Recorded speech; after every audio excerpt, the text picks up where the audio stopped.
So finishing up the track work out there as we continue to get the track surface ready.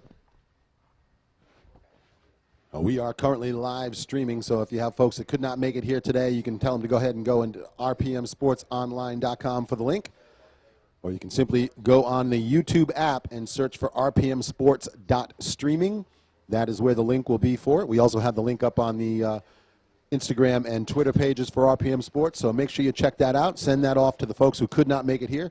As I said, we'll be broadcasting all the live racing action here today from Mill Creek, so once again, I want to welcome in any folks that are already watching live online. And we'll have some racing coming up. We're going to start out with the Schoolboy 2. That'll be the first of our championship classes today. But first, we're going to run a little bit of practice out there. So, as we said, we're going to a little bit of time before we get back into the race program.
All right, ladies and gentlemen, as we get ready to go underway here at Championship Crowning Day of the Davi MIllsaps Spring Classic, just want to bring a couple messages to you. The guys over at Fly have some closeout gear on sale, so go check out the guys over at Fly and ask about the gear that they're trying to close out on. Go see Craig over at the Scott tent area. He'll hook you up with some goggles, some roll-offs, some tear-offs. He's got all of your goggle needs. Lake Hill Trackside in the house for hard parts and accessories, spark plugs, anything else you might need, grips. Yep, the boys from FMF out there in the pits as well. FMF always a big part of the events here for the Motocross League of America. And, of course, here at the Davi MIllsaps Spring Classic AMA Championship presented by Fly Racing. Folks from FMF can help you out whether you're riding two-stroke or four-stroke. They can get you hooked up with more power. We call that the 10-minute mod. You strap that thing on there, and all of a sudden you got more horsepower. So great to see those folks in the house as part of these events. It's always good to see those folks. Of course, Factory Connection in the house down at the bottom there. FC Mike and the boys down there tuning up that suspension. It's going to be a rough day out there. You're going to need to make sure you have that suspension tuned in just right, and they call it the best suspension, period, for a reason, folks.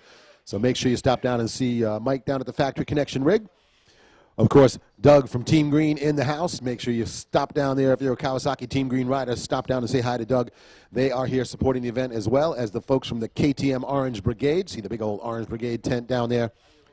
So make sure that you stop out and say hi to all of our vendors, all of our sponsors, and all the folks that are here today. The folks from ElusiveGloves.com in the house as well. there on the other side of the registration building. And big thanks to the folks from Elusive for doing the wraps on those wake skates that we have for the Best of the Best awards. The best of the best in these events are the riders in the individual classes. We have different categories. It's, of course, vet, the youth. There are 65 or 85, or mini categories, rather. And all those categories, we add up points in. If you're the rider that gets the most points in that category, you are the best of the best. And you get to grab one of those beautiful hyper light wake skates. And that is not just a trophy, folks. You can take that thing out on the boat and go skating on the wakes out there as soon as you want to, although I would probably advise you to wait till it gets a little bit warmer than it is right here, right now in Alabama. But hopefully that warm weather will be coming soon, and it does not matter. We're going to get out there and kick it on the track anyway. So once again, just a few minutes away from getting underway with practice and then starting to drop the championship motos here for the 2015 Davi MIllsaps Spring Classic AMA Championship presented by Fly Racing.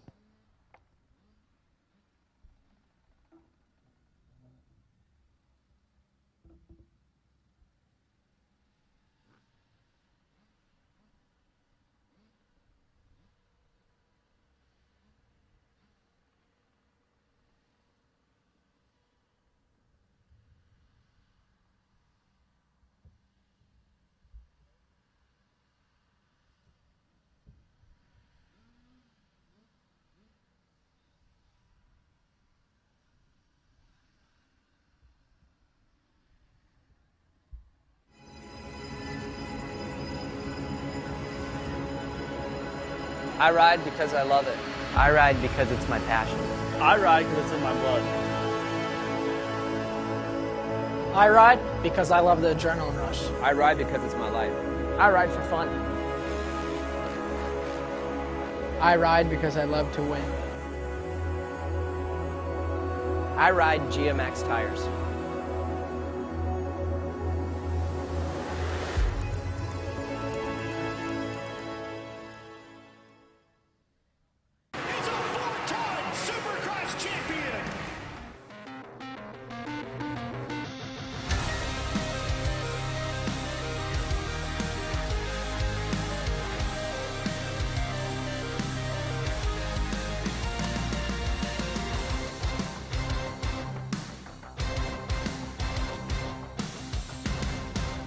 Kawasaki's giving away a 2015 KX motorcycle of your choice. Go online at kx.kawasaki.com/sweepstakes and enter for your chance to win. Tired of messy grip glue? Hate safety wire tangles? The ODI V2 lock-on grip installs in seconds. No glue, no wire, no problems.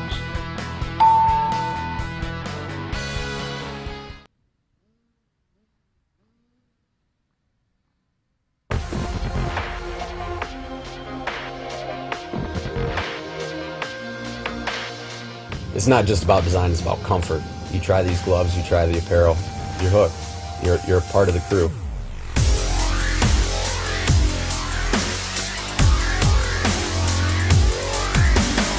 Once you try it, I dare for you to put the gloves down. It's not going to happen.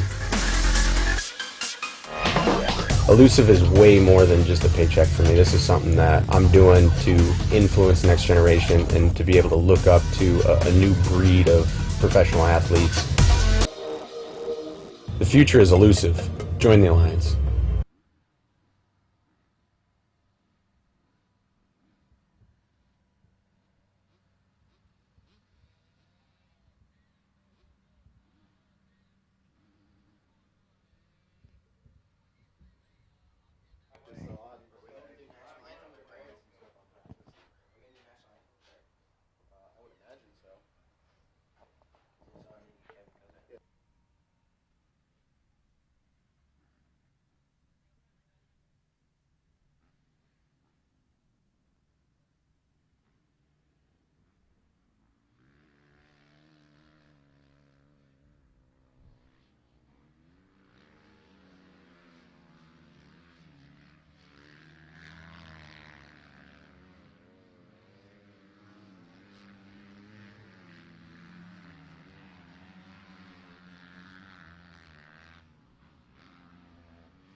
All right, ladies and gentlemen, practice number 1 underway. A and B riders on the track.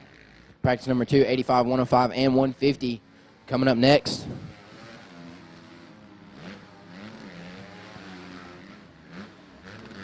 We've got C-Class and Schoolboy after the 85, 105, and 150 riders. 65 and girls will be following them, followed by the vet and women's. There will be no 50 practice today, so there will be no 50 rider practice. We will work them into the rest schedule. Again, A and B riders on the track. 85, 105, and 150s are going to be up next. C-Class and Schoolboy, we need you to the staging area. 65 and girls, vet and women's. We're only doing a couple laps of practice today. We will start back off at the top of the race order with Schoolboy 2, 13 to 16 BC. Race number 2, 450C, 45 plus. Race number 3 will be 65 open, 7 to 11. And then we will have our Pro-Am 250 class with 250B in there as well. So races 1 through 4, I need you guys getting ready. I know you're probably out there getting ready for practice and stuff, but if you are not practicing, I need you ready for staging. We will kick off with Schoolboy 2. If you've managed to lose your race schedule over the last couple days with Mother Nature coming in our way, go to the registration area, and those ladies there will help you out as much as possible. We will be giving out trophies and overalls as the race is complete. So as soon as race number 1 is done, we will have an overall winner.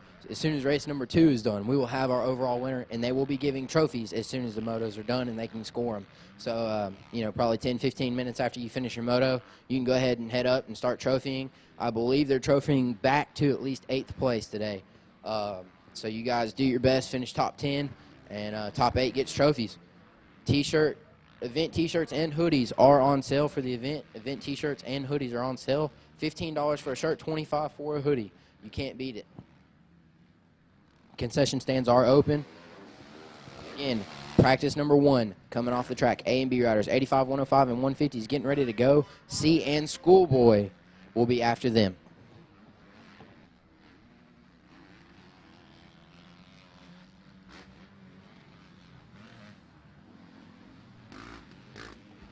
There will only be 1 round of practice today, Don Collins. 1 round of practice. That is correct. 1 time through the practice order is all we're going to do. So, folks, make sure that you are ready to go racing with the Schoolboy 2 class, because we're going to go very quickly through the practice order. A and B riders are done. 85, 105, and 150cc riders are heading out. C and Schoolboy riders need to be in staging. 65cc and girls riders should be in pre-staging. And riders in the vet and women's class should be heading down to pre-staging as well.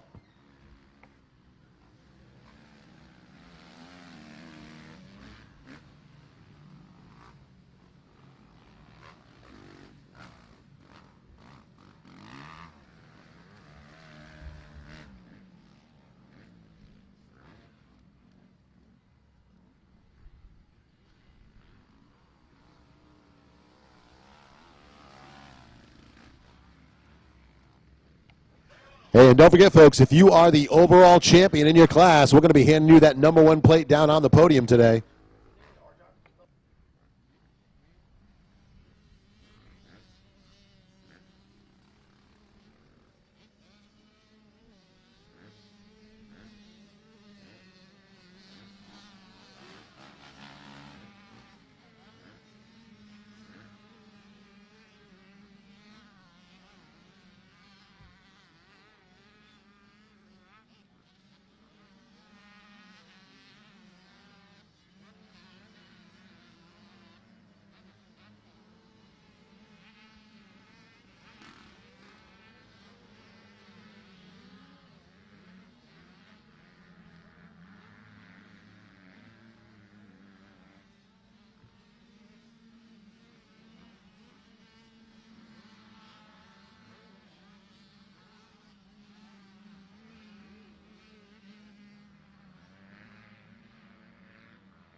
So 85cc, 105, and 150 riders out for their quick practice laps.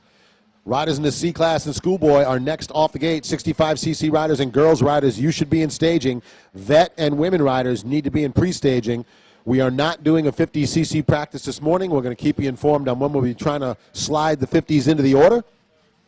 But right now, we are not doing any 50cc practice. So C and Schoolboy next off the gate. 65 and girls, you should be in staging. Vet and women riders need to be in pre-staging.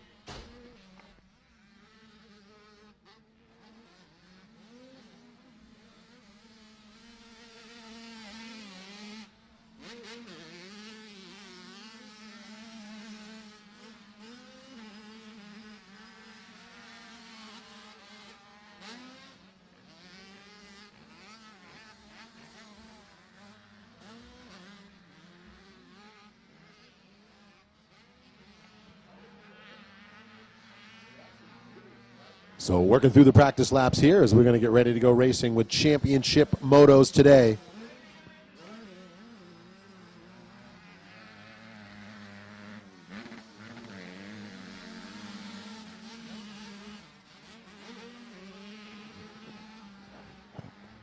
All right, ladies and gentlemen, we've got the folks from Vanish Spa in the house. If you wonder why there's a couple of guys down there filling up a pool with water, that is actually a mobile hot tub. So you guys go down there and check out the guys from Vanish Spa and check out their products. They got a bunch of flyers and information for y'all. Like I said, it's actually a mobile hot tub. So they're coming out with some pretty cutting-edge stuff on the market. They've got deals with Realtree, and that's actually called a camo pool. So you guys go check that out. If you think, you need that in your pit, nothing like going out and busting out a moto, being able to go jump in a nice warm hot tub, relax, get reassessed for the next moto coming up. Guys from Vanish Spa doing it big.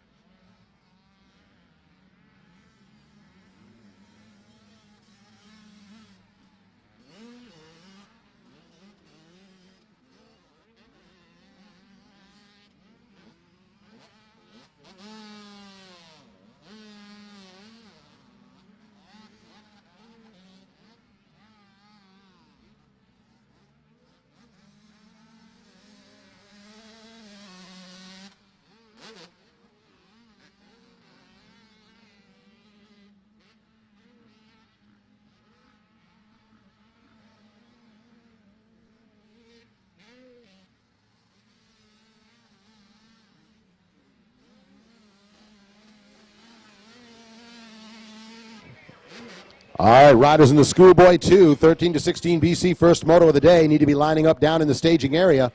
450C limited and 45-plus riders can head down to pre-staging.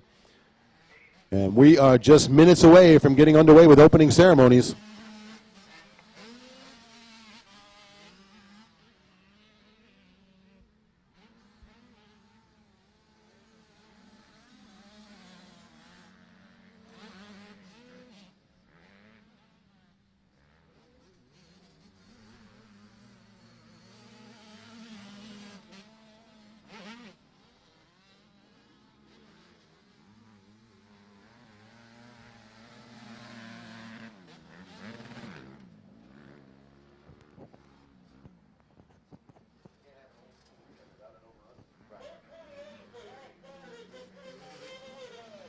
Don't forget, ladies and gentlemen, the registration area has event T-shirts and hoodies for sale. $15 for a T-shirt, $25 for a hoodie.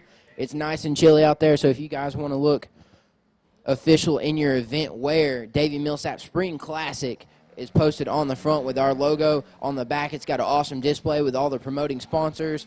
Again, this is an AMA featured event, so all of our winners and all of our overalls will feature a #1 plate. So that's something really cool. Don't forget about the Best of the Best Award. Hyperlight offering up those wake sketch for us, wrapped by Elusive MX. Go check them out, elusivemx.com or elusivegloves.com. Both will take you there. Go check out Justin. He's got awesome things going on. Don't forget, we are streaming live today. We are live streaming, and currently we're streaming practice. So you guys go check that out, rpmsportsonline.com. You can find the link. And we'll get back to you underway with the rest of the motos. Yeah, and if you have the YouTube app on any of your mobile devices, if it's on your iPad or your phone, you can simply open up the YouTube app and search for rpmsports.streaming, and that should bring you right to the live event page. Once again, working through the practice sessions, they're going quick. So Schoolboy 2 riders need to be down in staging. 450C limited and 45-plus riders down to pre-staging. Those are the first two motos of the day. 65 open 7 to 11. You need to be ready to go down to pre-staging, as well as the riders in the 250 Pro-Am and 250B.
All right, looks like C-Class and Schoolboy riders out there on the track right now.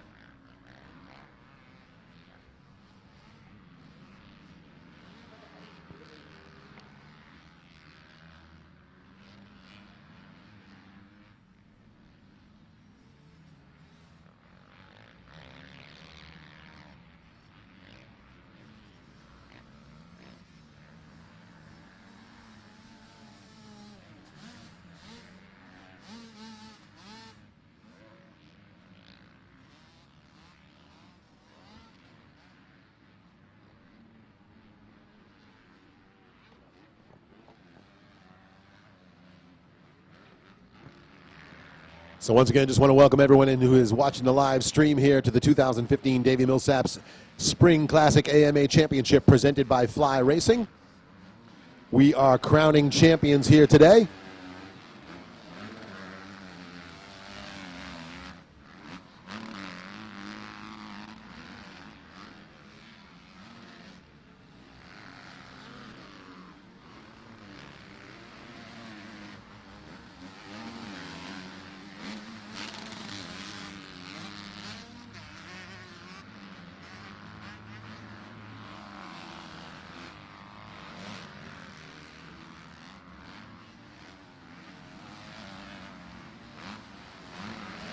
And if you're watching live online, you can see this Mill Creek track has come around into beautiful shape as you watch the riders heading up that uphill section there and then back down through the off cambers. And again, hats off to Greg Cole from Southern Dirt Designs and the RPM Sports track crew have done an amazing job getting this track back into shape. If you saw this track first thing this morning, you would not believe that the riders would be able to get out there and do what they're doing right now. So, again, we have got a great surface to race on. If you got a little scared by the weather and didn't come out to race, you are missing a great event, folks. So we are going to be crowning champions here today.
Catching a little bit of cured humor from our track crew. They said, you know what, we've done everything we can to get this track around, but we're not watering.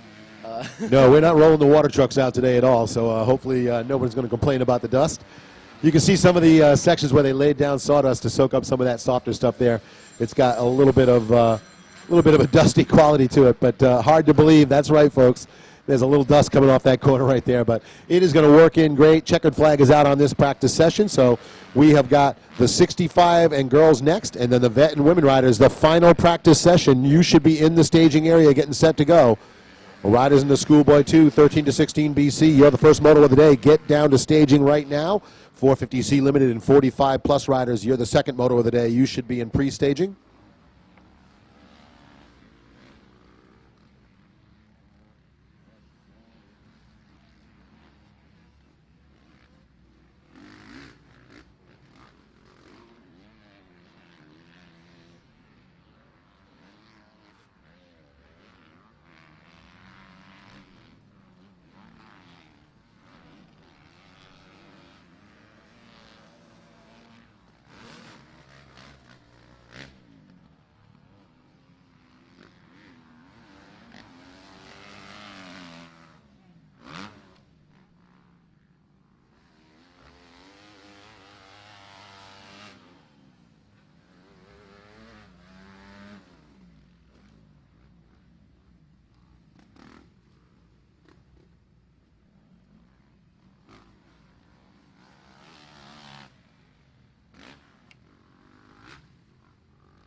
All right, 65cc riders in girls class heading out onto the track for their practice laps.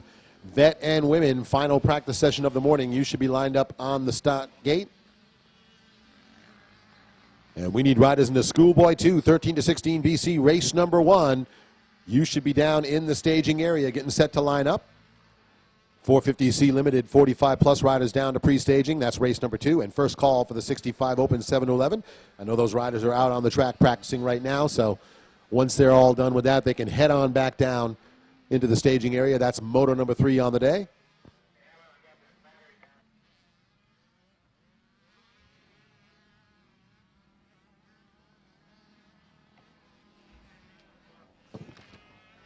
And again, we have to give a big shout out to all the folks who have made it a part of the 2015 Davi MIllsaps Spring Classic AMA Championship presented by Fly Racing. Of course, a huge thanks goes out to Fly Racing, the presenting sponsor for this event, as well as the Motocross League of America events that will follow out throughout the rest of the season. The folks from Kawasaki Team Green, the folks from FMF Scott Motorsports, of course, the folks from ElusiveGloves.com, the folks from MXers for Jesus in the house, Recluse Kutch, the folks from Verb Moto, Capital Cycle, of course, the Blue Crew, Yamaha, Factory Connection, the folks from Lake Hill Trackside, A1 Racing Suspension, Southern Dirt Designs, the folks at ODI Motor Moose Films, Custom Performance, the Rocky Mountain ATV MC folks, Moto One, Sunstar, MEPMX, Lucas Legion, and of course the folks from Dunlop. Dunlop providing the live timing and scoring for this event, so big thanks to the folks from Dunlop for providing the live timing and scoring. You can go to escoremx.com to pick up the live timing and scoring that you want to get on here today. So if you're looking to grab the results as they happen, it is escoremx.com. And again, big thanks to the folks from Dunlop for providing the live timing and scoring on this event.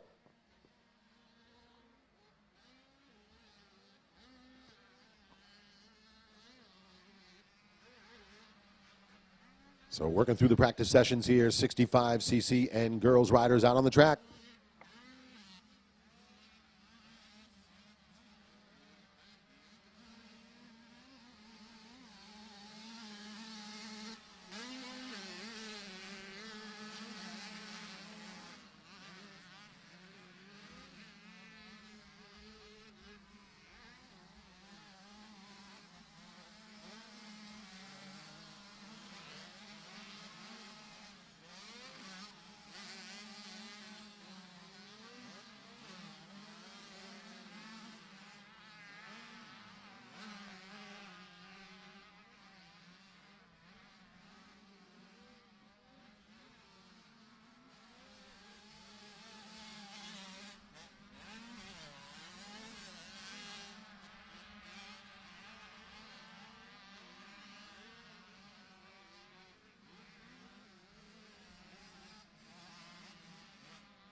So working on through the practice laps here, 65cc riders, as you see the lead pack here in the 65s making their way through that rough and tough roller section behind the Starcade to Boulevard of Broken Dreams, we call it.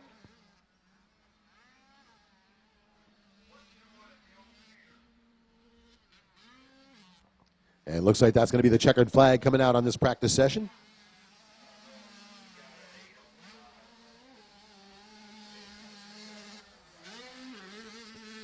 So that'll wrap it up for the 65cc and girls class practice session. Vet and women, the final practice session of the morning, getting a head out onto the track in just a moment. Schoolboy 2, 13 to 16 BC riders, race number 1 in the championship order. You need to be down in the staging area. 450C limited and 45 plus riders need to be down in pre-staging for race number 2. And first call to pre-staging for the 65 Open, 7 to 11.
All right, final practice session of the morning out on the track. The vet and women riders are heading out right now.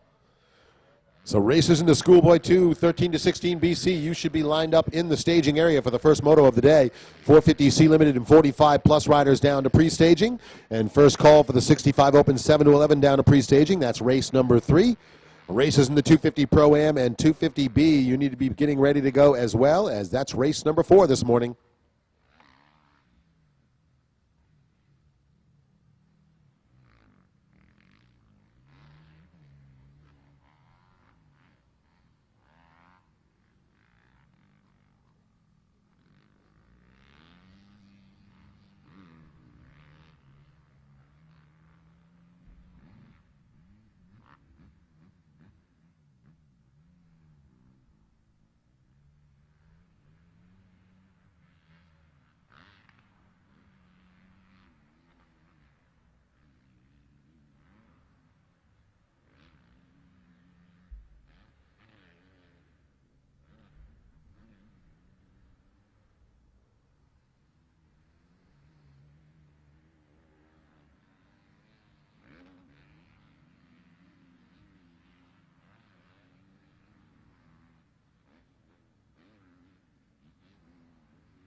So final practice session out on the track here, vet and women riders. And we are going to get ready to go racing here for the 2015 Davi MIllsaps Spring Classic AMA Championship presented by Fly Racing.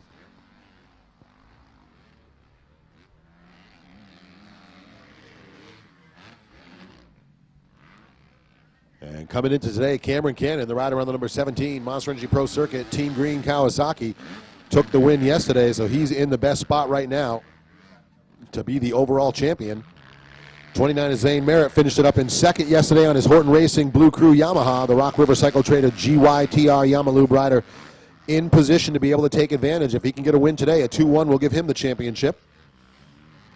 And, of course, finishing up third, the 16 of Enzo Lopes on the KTM Orange Brigade WMR Nihilo 1 Red Bull FMF ride. The Scott Motorsports rider sits in the third spot right now. So there's the top three as they finished yesterday. We'll see who's going to come away with that number one plate. Once again, we will be speaking with our overall champions and handing out that big number one AMA plate down there on the podium. So make sure you have that list of sponsors ready if you think it's going to be you.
All right, so that wraps it up for the practice sessions. We're going to line up motor number one on the gate. You can see the riders coming out of the staging area, getting ready to line up. We'll see who's going to be the first of our champions here this week.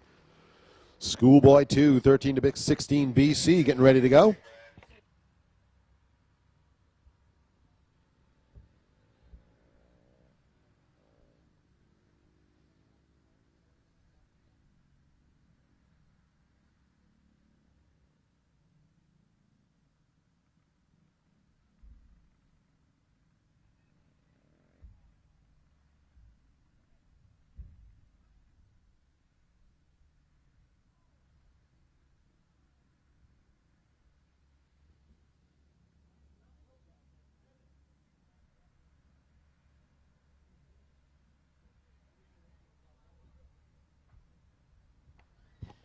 So lining up the riders on the gate here as we see them making the final preparations to start the racing action here.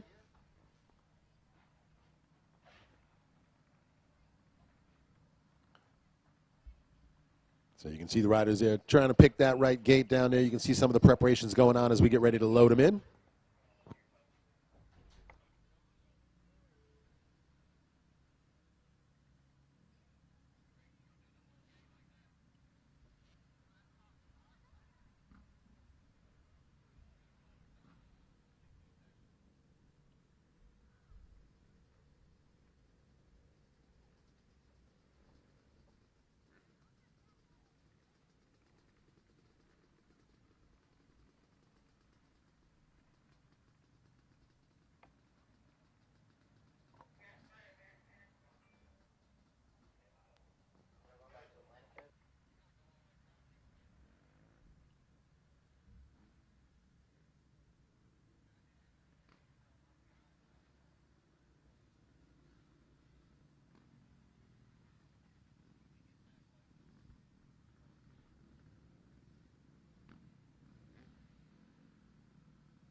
So I'll do a little bit of final grooming on the start gate section there as we line the riders up for moto number 1.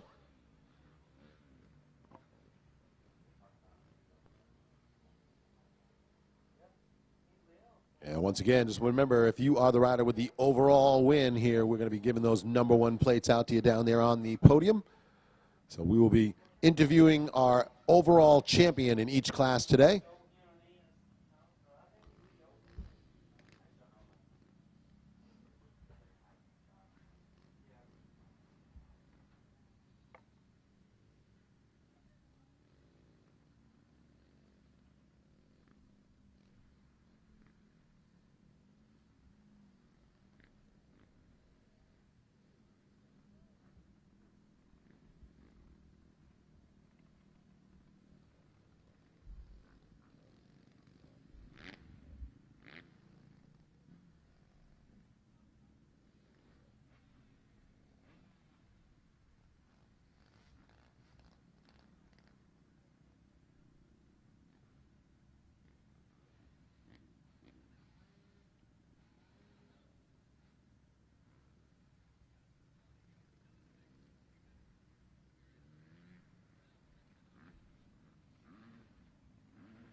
And folks, just want to remind you, we are streaming live here again today. Again, if you want to catch up with the live streaming, you can pick up the link off the Instagram or Twitter page for RPM Sports, or you can go to youtube.com and look for rpmsports.streaming.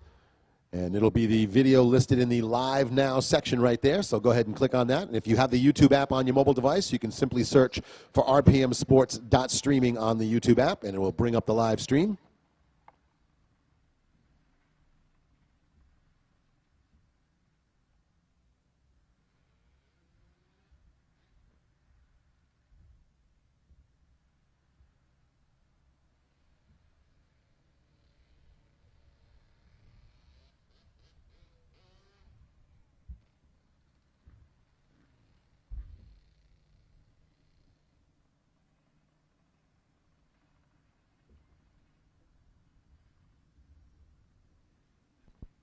And before we get started up here with with Rob Fox from Dunlop, and Rob, I know you folks are in the house here. Let's let the folks know what you got going on down there. Yeah, we got our MX32 tires out there. That's going to be the way to go on the mini bikes. We also have our MX11. We have a couple left, which is our paddle tire. We're going to be here just for today. So any tire needs that you want, please come on by today before the end of the day. We'll be out there changing tires. Just want to keep Jeff Cernick going over there, keep them warm. So if you guys need any tire tips or any questions or anything, come on by. We're here all day, and we'll take care of you. Another thing to make sure you check is your tire pressures with this cold weather. Make sure you check those out because they will change overnight. So any questions or anything you need, come on by and check us out. All right, there you have it, Rob from Dunlop. Making a quick announcement there. And again, we say thanks to the folks from Dunlop for the live streaming and timing. And looks like we are just about set to go here. So I am going to turn the microphone over to Kevin Kozad from MX's for Jesus and do our rider invocation. Thank you, John. It's I think Don. Did I say Don? Did I say John? It's my honor to be here, and I don't say that lightly. We enjoy being a part of this great event. We're celebrating 18 years this year in ministry at the track, and so what better way to start off the year is being here at Mill Creek Motocross with the McWilliams. So as we are such a motocross family, let us join this morning and let us pray together as a family. Join with me if you will. Father, we thank you for this day. Father, we thank you for this great country. We thank you for the great freedoms we enjoy in this country. And one of those freedoms are the great sport of motocross. So as we begin this day of fun, we ask that your blessings be about the men and women that serve this country in the military, the men and women that provide the freedoms, and one of those freedoms are that we get to participate in motocross. So bless the men and women that serve this country in the military, that keep this country free, that keep this country safe. Be with them on this day. And we ask you to be with each and every rider today. As on every gate drop throughout this day of racing, we ask for your blessings and protection to be about them. We thank you for a blessed, wonderful day of racing. In your name, Jesus, amen. Thank you, Kevin. And now, if you would all please remain standing and remove your caps for the playing of our national anthem. Oh, who say, can you see by the dawn's early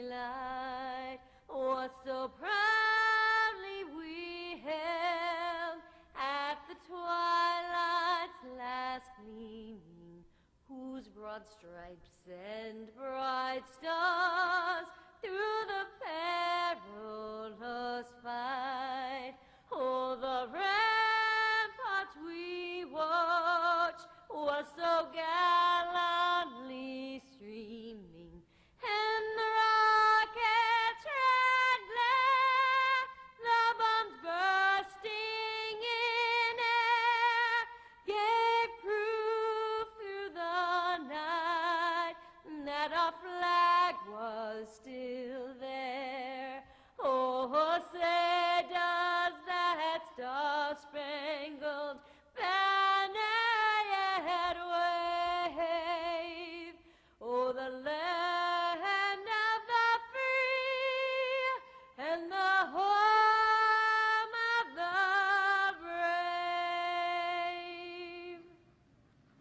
All right, so that is opening ceremonies for you here. We're going to get ready to kick off the racing action and start crowning some champions here for the 2015 Davi MIllsaps Spring Classic AMA Championship presented by Fly Racing.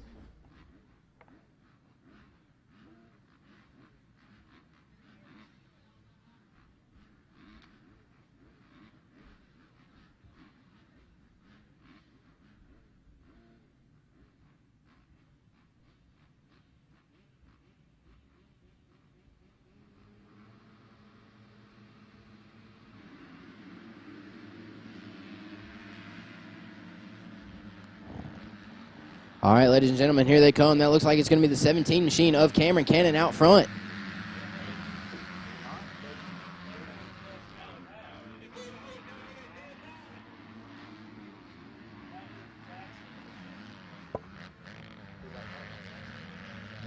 That was actually the 238 of Jackson Richardson, or Richard Jackson with the whole shot. I'm sorry, I reversed the name there.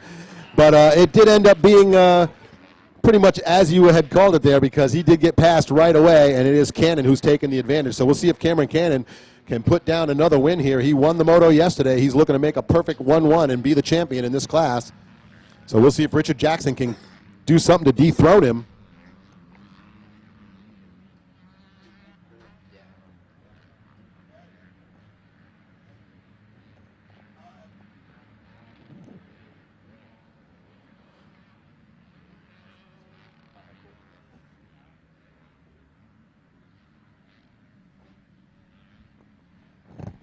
All right, riders up through the center section. You see him airing out that big jump right in the center. Cannon trying to hold on to the top spot. Jackson trying to take it away from him. I think Jackson might have gotten around Cannon.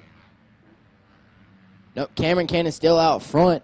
Jackson battling with another rider in a black hoodie, so that's where the misconception came along. Cameron charging into what you've been calling the Boulevard of Broken Dreams all week, Don. Yeah, and that is going to be a very challenging section throughout the rest of the race day. Right now, it's already rough just after practice, so we'll see how that one develops. And you can see some of these riders making their way up over that step-up section, and the power just being robbed out of these bikes by this deep and soft, loamy soil here at Mill Creek. Here's your leader on the 17. That is the Monster Energy Team Green Ride. That is Cameron Cannon out front on the Thor Moto X Compound Promotion Pro Ride. Yeah, I'll tell you what, he's got some company with Richard Jackson and Zane Merritt. Ran out your top three. Looks like Joshua Govey and Jaron Mitchell. Enzo Lopes just sitting right outside of the top 5 right now. Hunter Braun, Cruz Sampson, Buddy Herring, and Jesse Kirchmeyer running out your top 10, brought to you by FMF. So underway with racing here. Schoolboy 2, 13 to 16 BC riders. Race number 1 in the order out on the track. 450C limited and 45 plus riders next off the gate. Riders in the 65 Open 7 to 11. You need to be in the staging area right now. 250 Pro-Am and 250B riders down to pre-staging.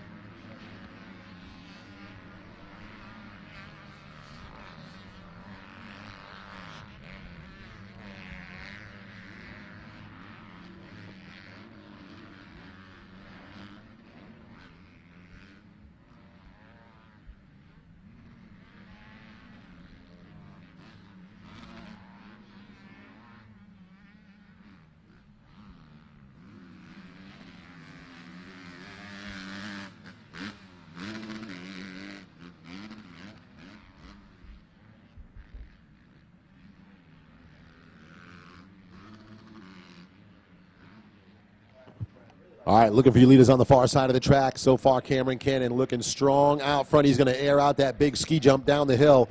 And it looks like Cannon is starting to pull away at the front of the pack here. Here comes the right-hand turn into the long, tortuous roller section. The Boulevard of Broken Dreams behind the start gate. And it looks like it's still Jackson in the second spot. There they come to the end of that turn. We'll see if the 238 of Jackson can make something happen here. But I'll tell you right now, Cameron Cannon is on the move. That young man is on point here this week. Yeah, Cannon was turning some really fast lap times yesterday, Don. The track was in a little bit better condition first thing in the morning, but the RPM crew and the Dirt Designs crew have definitely put things together. Cameron Cannon turning a 2:04 lap time. So, ladies and gentlemen, that tells you that this track is in great condition. 2:04 is extremely fast, especially with the moisture on the ground. So Cannon, Jackson, Merritt, Guffey, and Mitchell still top 5.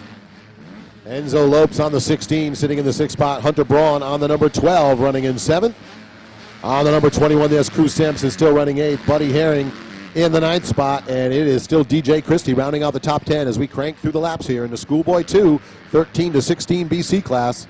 Tell you what, Don, looking at the timing and scoring right now, Jackson turns about a half a second faster around last time than Cameron, so he's going to start to nip away at that lead if Cameron Cannon cannot find a way to extend it. So we look for things to close up if Cannon continues to be able to run slower lap times than Jackson. Jackson closing up on the rear a little bit here as they head into the back section of the track we call the stairway.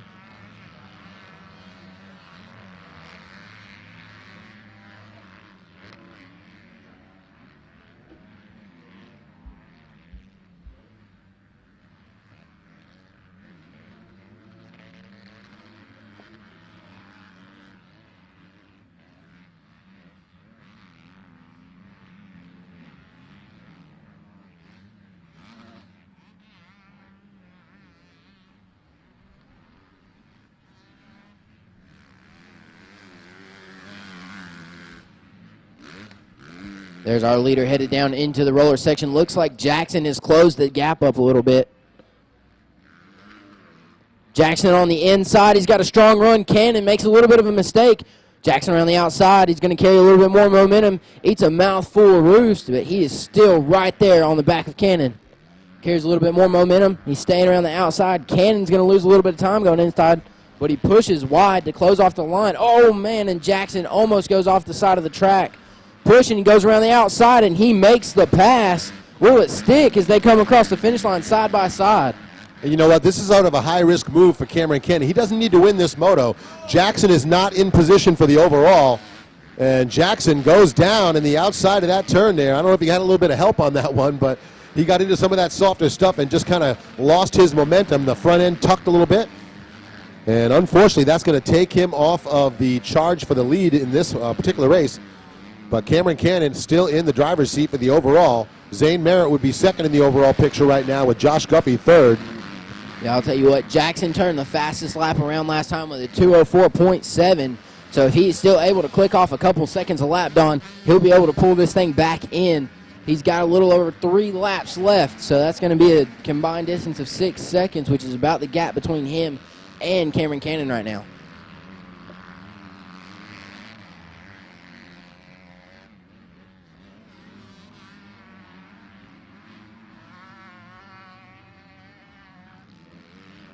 All right, there he is on the far side of the track, airing out that big triple all the way over along the tree line. Cameron Cannon going down the hill.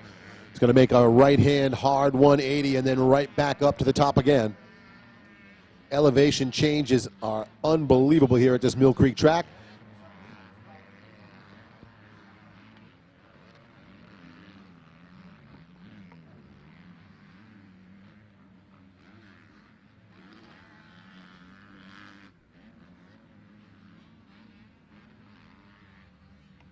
All right, Cannon down the ski jump all the way down to the bottom, making the right-hand turn to the Boulevard of Broken Dreams. Get a little encouragement from the folks on the side of the track there. You see those other racers down there cheering him on. Into the tunnel, step up, triple, and then up into the double up.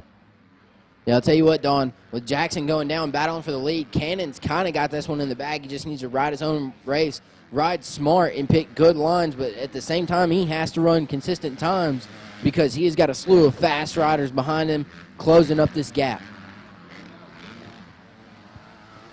Zane Merritt was able to take advantage of Richard Jackson going down. So Zane Merritt's now in the second spot, and he's the rider that has the ability to take the win here today.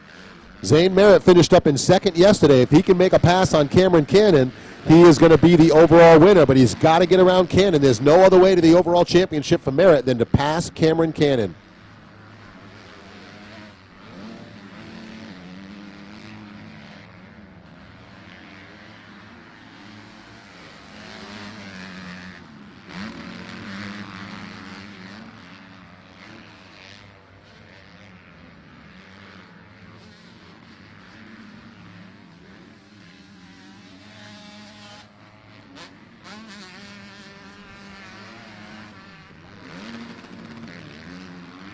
So passing the halfway point, it looks like in this moto as we continue to click off the laps, waiting to see if we can crown the 17 of Cannon the champion.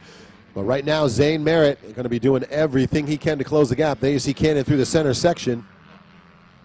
And there is Merritt making his way up as well. Yeah, Dalton, a lot of these riders are after the first year. We are a featured event by the AMA, so our series carries a #1 plate. They will be able to carry red backgrounds and everything throughout the series if they choose to do so. So always cool when you can take a red #1 plate home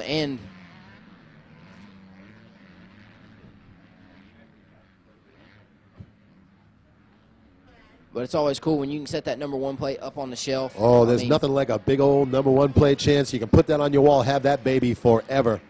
Yep. Nobody can take it away from you. You will be a featured AMA champion.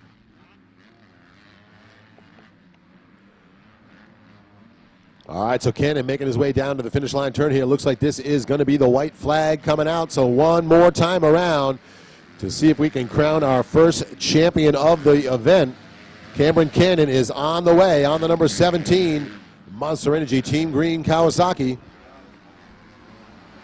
Tell you what, Don, there's not much like showing up to an event. Oh, and Jackson having more issues in the finish line turn. He was on the back of the 3-pack battling for the podium spots, and he's going to be just out of luck. He's just found one problem after another. But like I was saying, there's nothing like coming to an event like this, getting a #1 plate to, battle for, and going 1-1. It just kind of seals your name in the books because you're going to be the first crown champion. Yeah, and you can see Cannon making his way through that rough stuff there as he makes his way back up into the hill. That's that new section we're calling the double up. It's a double tabletop. That is a change to this track. I used to call it the Nutcracker. There was more of a Dragon's Back going up that there. But RPM Sports Crew making some changes. But there is Cannon on the 17 Kawasaki, hammering back down to the inside.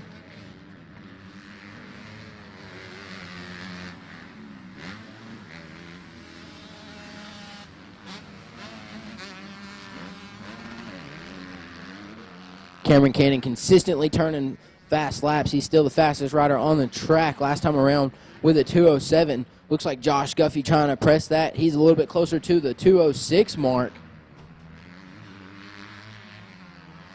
As they sit in the running order for the overall, Cannon in first, Merritt second, and Guffey in third. Enzo Lopes just outside of the top 3 for an overall.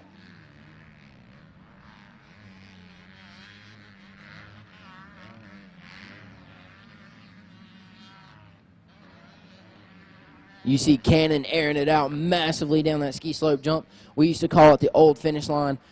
Now he's making his way through the boulevard of broken dreams. Headed over the tunnel triple. He will get a chance to talk to Don Collins and claim that first AMA championship of the day as long as he stays up through these next 2 corners. Next up on the track, we're going to have 450C and 45 plus. So if you aren't down there loaded the gate already, I need you there. 65 open, 2 staging, along with 250 ProAm and 250B. And there he is. Cameron Cannon takes the moto win, and he will take the overall. He's going to get a chance to go on down to Don Collins.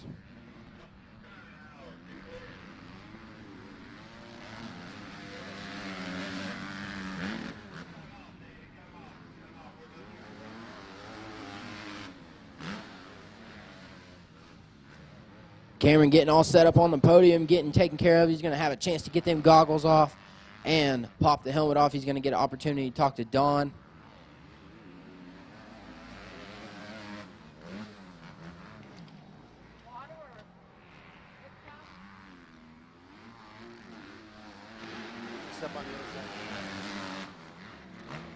All right, we are down here on the victory podium with the first of our champions here, Alex Hunter from the AMA, handing over that big #1 plate, the number 17 of Cameron Cannon. Cam, nice job out there, young man. Looked like you had a little challenge from Jackson. Well, yeah, I knew he didn't do as well in the first moto prize he wanted to, so I was just trying to ride a smart race. The track is very slippery, and we were battling, and he ended up sliding out, which was a bummer. It was a fun race, but, you know, the fastest rider doesn't always win. It's the smartest. That's what they say. Sometimes you got to slow down a little bit to go faster, and it looked like you were using your head out there. Oh, yes, sir. I was definitely thinking. All right, well, I know it takes a lot of folks to get you up here, Cam. Let's go ahead and give a shout-out to everybody making it happen. Definitely the Lord Jesus Christ. You know, he gave me this talent. He's blessed me with a lot of things. My mom and my dad, they sacrificed everything for this sport. Monster Energy, Pro Circuit, Team Green, Kawasaki, Bell Helmets, 100%, Thor, Pro Taper, and anybody else forgot, thank you. Well, there you have it. There's the number 17 of Cameron Cannon. Hold that #1 plate up high, young man.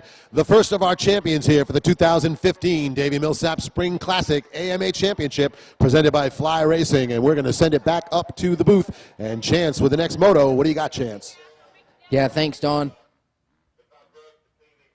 Well, we've got a little bit of 450C action coming up along with our 45-plus riders. We're out on the track right now doing a little bit of track work. So that moto is going to be delayed just a second.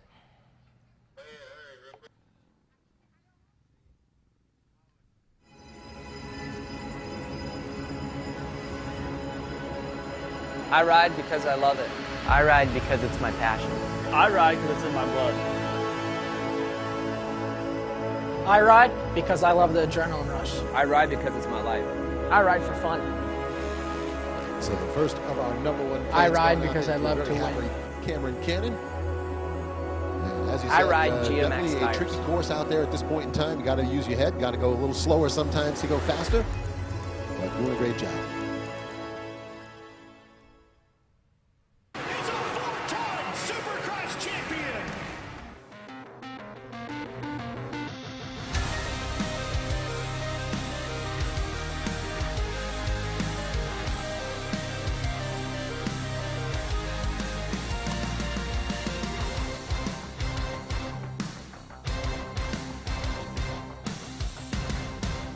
Kawasaki's giving away a 2015 KS motorcycle of your choice. Go online at ks.kawasaki.com/sweepstakes and enter for your chance to win.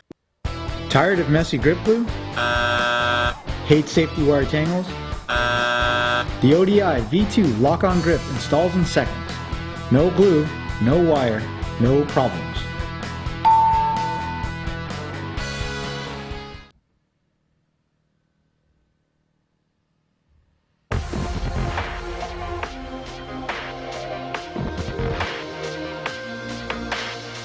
It's not just about design, it's about comfort. You try these gloves, you try the apparel, you're hooked. You're a part of the crew.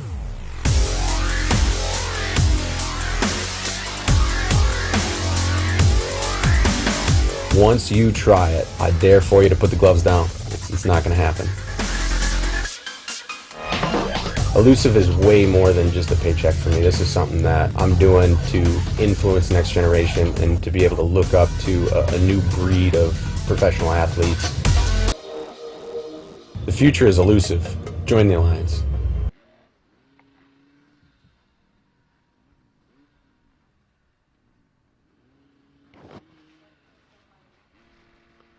All right, we are getting set to go here with the 450C Limited and 45-plus class. Picking up the racing action in just a moment.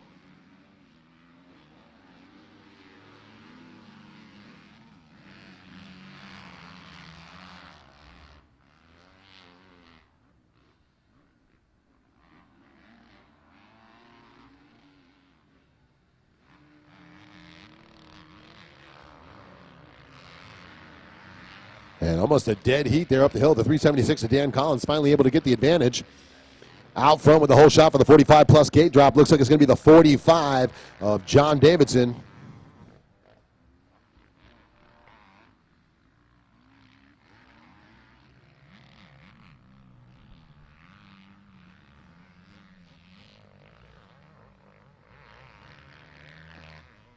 So So 450C Limited and 45-plus class racers out on the track right now. Dan Collins, the 376 with the lead in the 450C Limited. We'll see if he can hang on to it.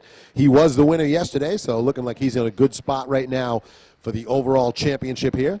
45-plus class, it was the 46 of John Davidson who took the win yesterday and looking to repeat here today.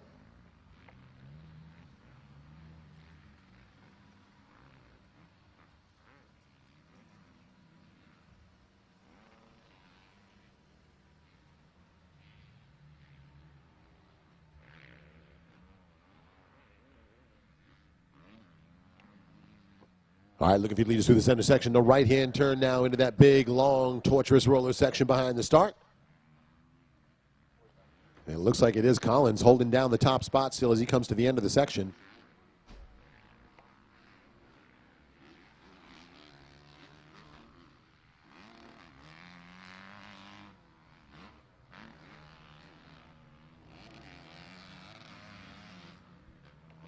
And there's your leader down to the finish line turn. The 376 Yamaha ride, Dan Collins out front. On the 41, Ryan Rossier, the TTI Gainesville Neon Lopez MX Schools rider in second. That is exactly how they finished yesterday. 749 of Austin Rhodes on the Blue Ridge Yamaha Real Ink Graphics Shift Racing ride in the third spot. He was fourth yesterday, so picking up one extra position from yesterday. And there is the 46, John Davidson, making his way through, hanging on to the top spot. He's holding off the 54, Nick Pinniger. And Pinniger on the JMR Power Sports Honda, and that looks to be a big dog, 500cc Honda. So Pinniger wrestling that big two-stroke around out there.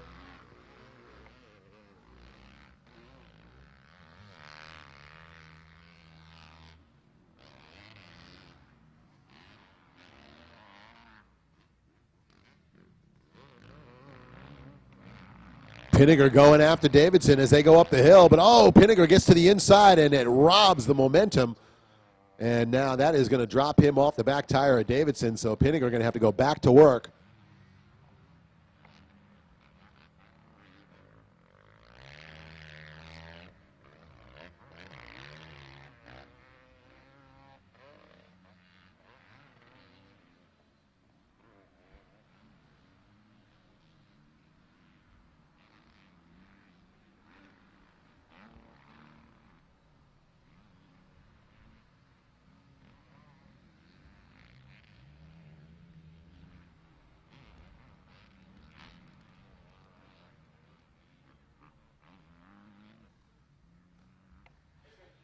Jeff Walsh, the 24, making his way across on the 10-penny Construction EVS Broiler and Associates ride. The Dunlop rider hanging on to the third spot here in the 45-plus.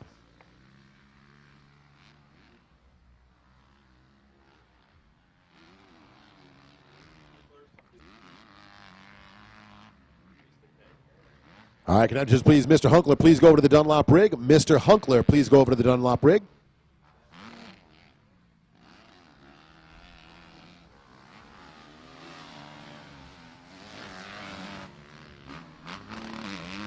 All right, battle continues out front in the 450C Limited. It is still Collins in front of Rossier, but Rossier closing up the gap on him.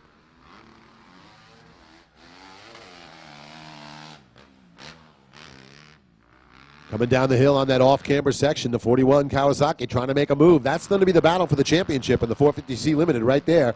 Rossier finished second yesterday. He's got to get around to the top spot if he wants to be the champion. So race number 2 in the order out on the track. Next off the gate, we got the 65 Open 7-11. Riders in the 250 Pro-Am and 250B. You should be in staging. Super Mini 1 riders down to the pre-staging area. And first call for 25, 35, and 50-plus riders down to the pre-staging area. Yeah, Don, we got a chance to talk to Nicholas Pinniger yesterday on the podium, and he's on a CR 500, ladies and gentlemen. That is a massive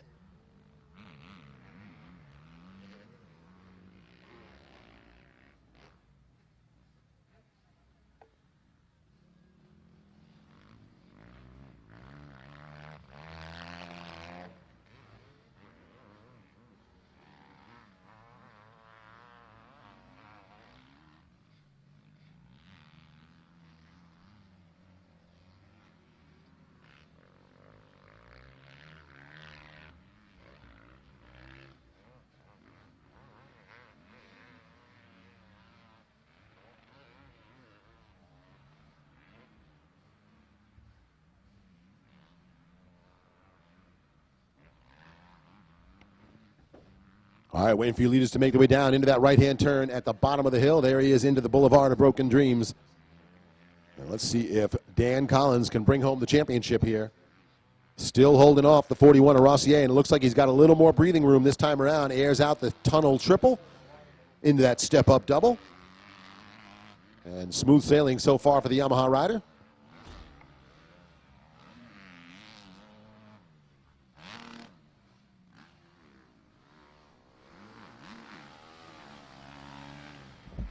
So there is the 376 Yamaha, Dan Collins, the 41 of Ryan Rossier. That's 1 and 2 in the moto, and 1 and 2 as they stand overall.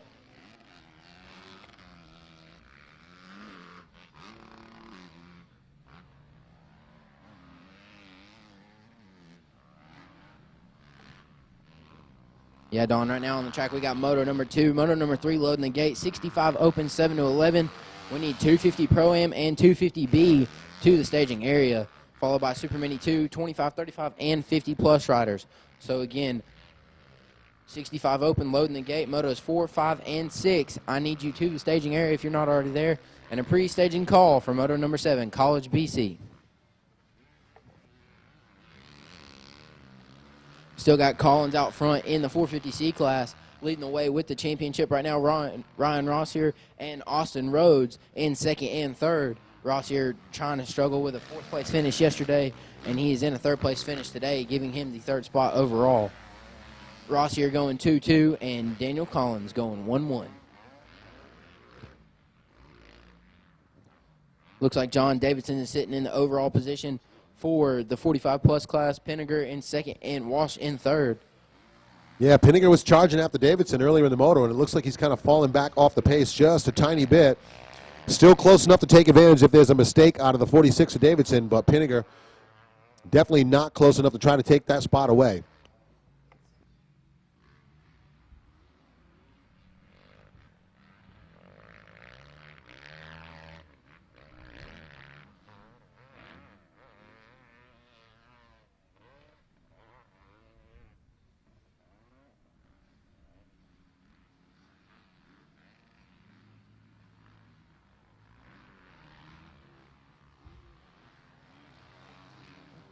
Here comes our leader, the 376 of Collins, making his way towards the finish line section now as he clicks off the laps. He's going to be taking his fourth lap around.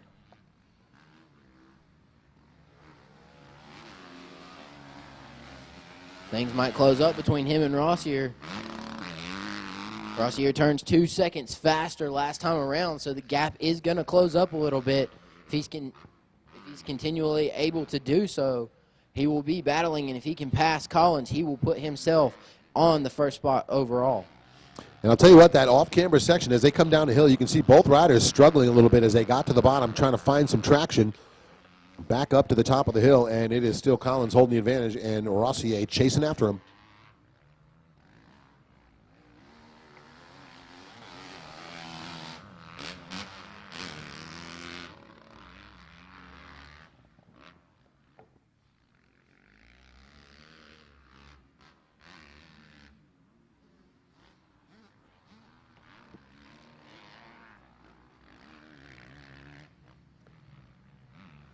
So 450C Limited 45-plus riders clicking off the laps here as we get ready to go in race number 3. They're the next riders down onto the track here, but looking to crown some champions here in these two classes out on the track right now. Going to be giving away those big #1 plates. There's the 46 machine of John Davidson holding down the lead in the 45-plus class. Last time around, he turned a 229. Pinniger a couple seconds off of the leader, trying to wrangle that CR500 machine. Got the big CR500 motor strapped into a 450 machine. He's got the newer style frame and plastics on that bike, so it is very nicely disguised.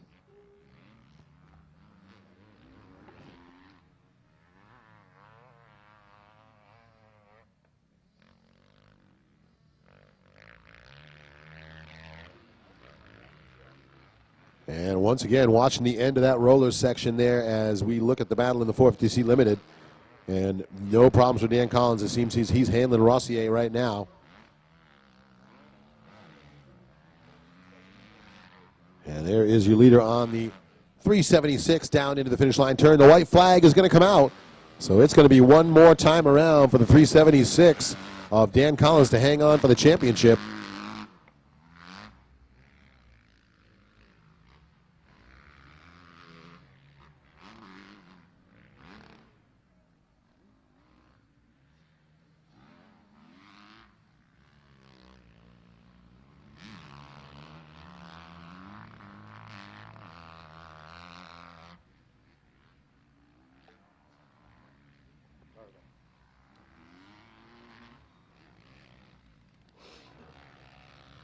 Rossier trying to reel him in.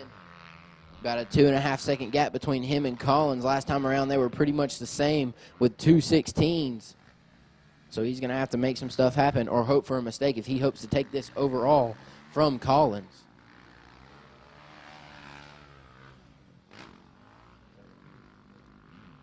Yeah, and so far the 376 been pretty smooth. Looks like he's hitting his lines consistently every lap. So doing what he needs to do to take home that #1 plate. And we're on the final lap here.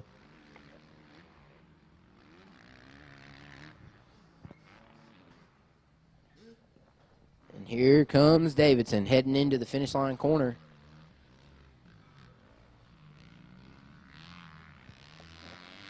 He's looking to capture his first #1 plate of the year. Davidson, no stranger. He's got a couple national titles on his resume.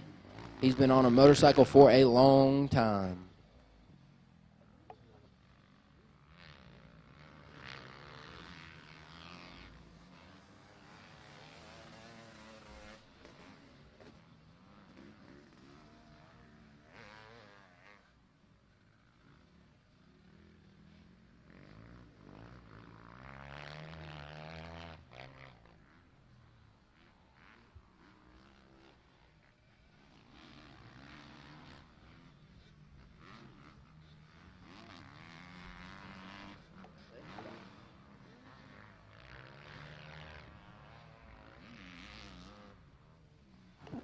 And here comes your leader. He's going to keep it under his belt. He's going to take the overall.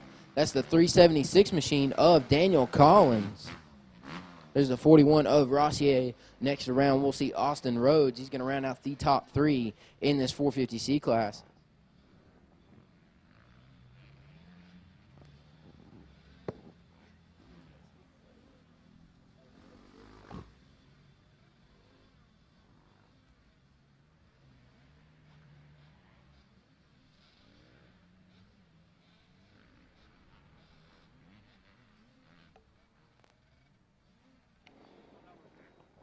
Collins getting set up on the podium. He's going to get a chance to talk to Don Collins. All right, Don, you all set up down there? Go ahead and take it away. Indeed we are. Thanks, Chance. We are down here on the podium. The 376 of Dan Collins. Dan almost wrecked on the way up here, but that's the time to do it, Dan. If you're going to crash, crash after the checkered flag, young man. Big old #1 plate from Alex Hunter from the AMA. That is yours. Let's tell me about that race. Oh, yeah, it was a tough one. The conditions definitely challenging out there, but everyone's done a great job to get the track in raceable condition. It was good fun. Now, I'm picking up a tiny bit of an accent. Where are you from, Dan? Melbourne, Australia. So this is a little bit of a trip for you to get on up here. Yeah, it's not exactly that close to home. And now, you guys don't get this kind of cold weather down there, do you? You get this stuff? Not really. We race in the winter time, but it's usually 70 degrees. So. I think we could use some of that 70-degree weather right now. All right, well, I know it takes a lot of folks to get that #1 plate. Let's say thanks to all of them. Cool. Yeah, I'd just like to say big thanks to my family and my mom, dad, and my sister for encouraging me to come over and do this. The Mangum family for really helped me out and get me to all the races. Matt Walker, Moto X Compound, he's really changed the way I ride. It's been incredible. The collective family for making sure my bike looks great, and track ride suspension back home. Thanks. Well, there you have it. That's the number 376, the #1 plate here in the 450C Limited. Dan Collins, the champion. And we're going to reset the podium here in just a moment.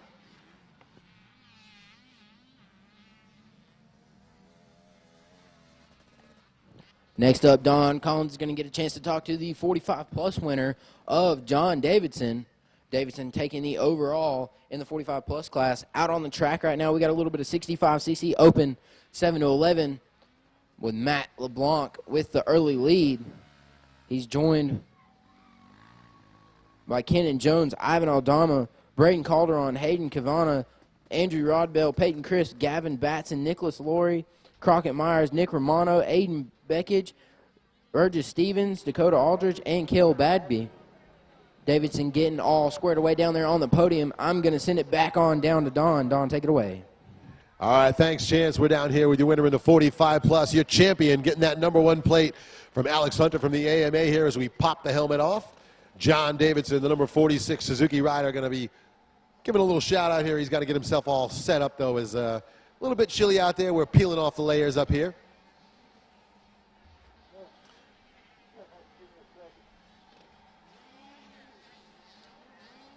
There you have it. And there's that #1 plate.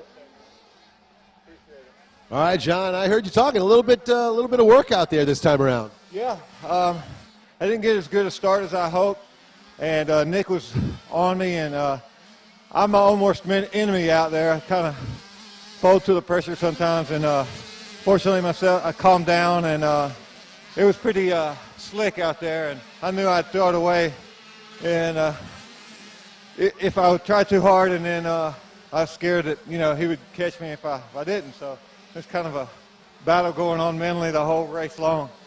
Trying to go fast enough to stay ahead, but not so fast you put yourself on the ground. Yeah. Hey, I'd like to thank Paul McClellan with MB Racing Suspension, and I'm pretty proud of all my customers that I have with Race Lace Wheels. I appreciate all the support I've been getting with the Race Lace Wheels deal. I'd like to thank my wife and the rest of my family for putting up with all my shenanigans and my job, Spock Automation, for allowing me to come out here and race throughout the week. All right, well, there you have it, John. Congratulations. Hold that #1 plate up high, the number 46 of John Davidson, and we're going to send it back up into the tower. Chance with the racing action on the track. Chance, what do you got? Yeah, thanks, Don. Well, right now on the track, we got Matt LeBlanc out with an early lead. Dakota Aldridge and Nick Romano ran out your top 3 with Crockett Myers and Ivan Aldama Jr. knocking on the door, trying to make their way into the top 3. Matt LeBlanc leads the series right now with a 1-1. Dakota Aldridge is in second with a 3-2, and Crockett Myers is in third right now with a second, fourth. So things getting shaken up a little bit here. A lot of racing left to go as they've only clicked off their first lap.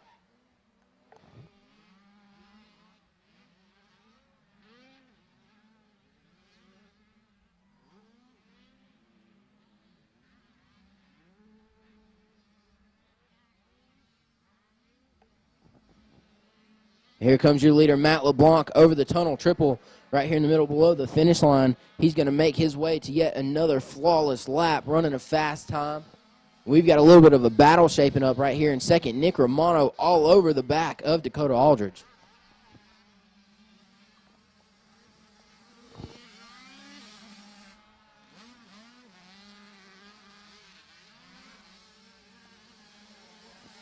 Aldridge has got his hands full with Nick Romano, the new factory Kawasaki Team Green ride. And here comes the 411 of Crockett Myers, who is no stranger to putting in a charge on a moto. No, Myers is a rider who can definitely get it done. He finished it up in second yesterday.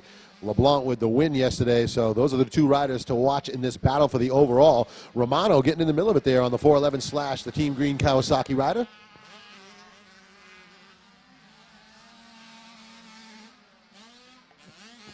Crockett Myers is another one of those riders training down there with Matt Walker at the Moto X compound. He'd like to thank Precision Interiors, Munn Racing, Dunlop, Scott, Lone Star, JT Racing, Bell, and Roostem X for helping him get to the races this weekend. Your leader out front, Matt LeBlanc on the KTM, Viator Perf, JM Racing, FMF, Dunlop, Nahilo ride, wearing his Scott goggles, his moto vest. He's got ODI grips and Dubai wheels.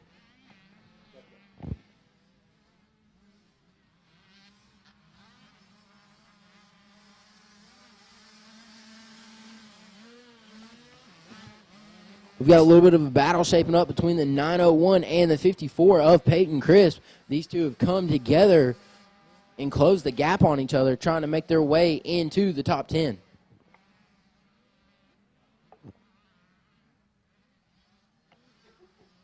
So LeBlanc, Aldridge, Romano, Myers, Aldama. That's the top 5. Jet Burgess, Stevens, Andrew Rodbell 7th, Aiden Beckage in 8th. The number 8 of Braden Calderon running in 9th. And rounding out the top 10, it is the 901 of Cale Bagby. Top 10 in this moto brought to you by the folks from Scott Motorsports. Stop over and check out the full line of Scott Motorsports products, made in America, top quality material, and the clearest vision you're going to get on the track.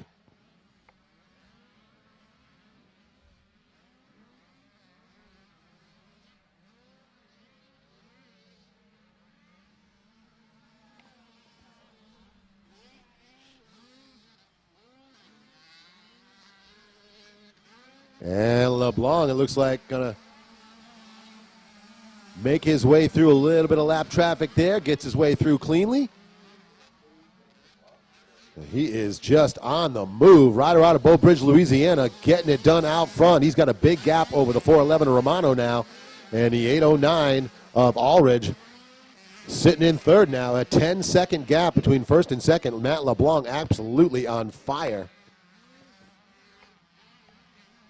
Yeah, Romano's going to kind of put himself into the second place overall right now with a 2-4 if he's able to keep this second place ride. But he's a fast rider. Let's see if he can put some fast laps together and track down this 10-second lead LeBlanc has. You know, I know Romano just changed over to the new Team Green ride. He's new on the Kawasaki, so probably still feeling out how things work on there. I know he said to me yesterday in a couple of the motos he'd been running practice bikes.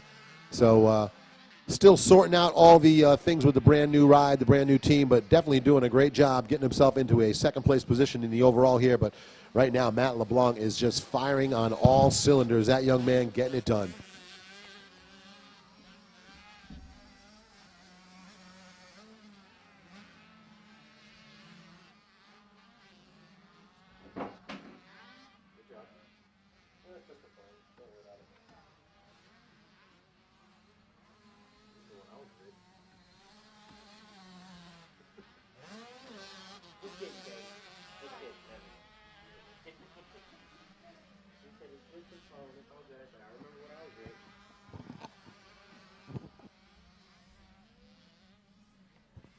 All right, so the 329 LeBlanc making his way through the center section, back up that big steep hill in the middle, and down the ski jump. He'll make his way down to the right-hand turn into the Boulevard of Broken Dreams.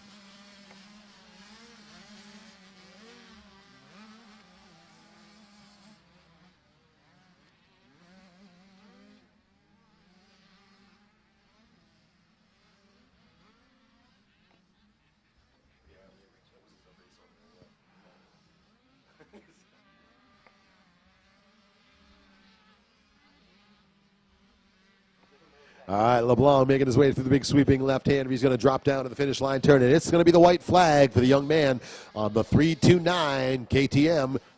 One more time around to be the national champion here in the 65 Open 7-11.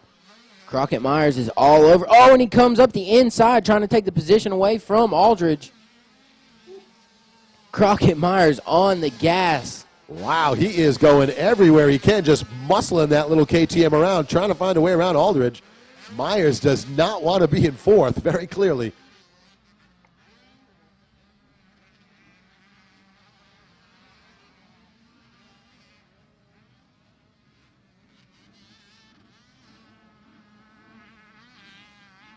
So one lap to go here in the 65 Open 7-11. Next off the gate, we got the 250 Pro-Am and 250B. Heavy hitters going to be firing off the line in that one. Super Mini 2 riders, and you need to be in the staging area right now. 25, 35, and 50-plus riders in pre-staging. And first call for the College BC, 16 to 24 down to the pre-staging area.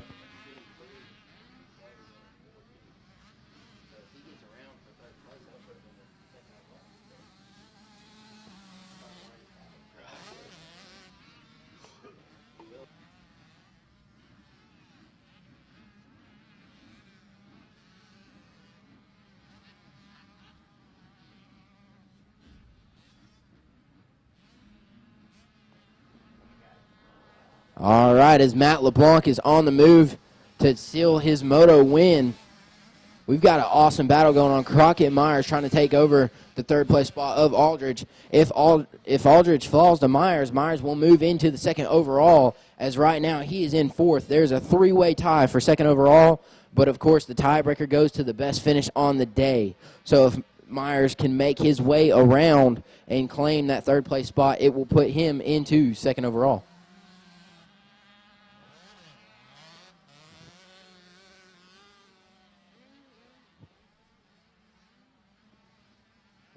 And here comes Matt LeBlanc charging through the roller section that our own Don Collins has dubbed the Boulevard of Broken Dreams. Nick Romano pushing through, working that new Kawasaki bike that he's been picked up by Team Green.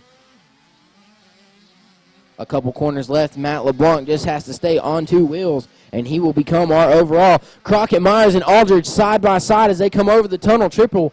This one is going to go down to the wire. Myers tries to go up on the inside. Aldridge guarding the line. Myers is going to push him out. He makes the pass. Can he make it stick? They got one corner left. Aldridge on the inside. Myers goes outside. They come together. Both riders go down.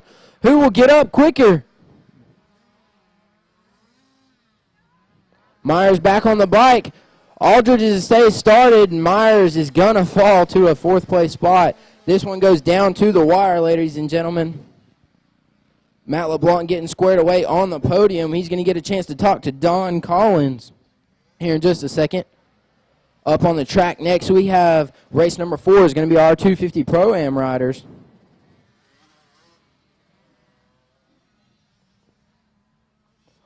All right, Don, as y'all are getting squared away, how is Matt LeBlanc feeling?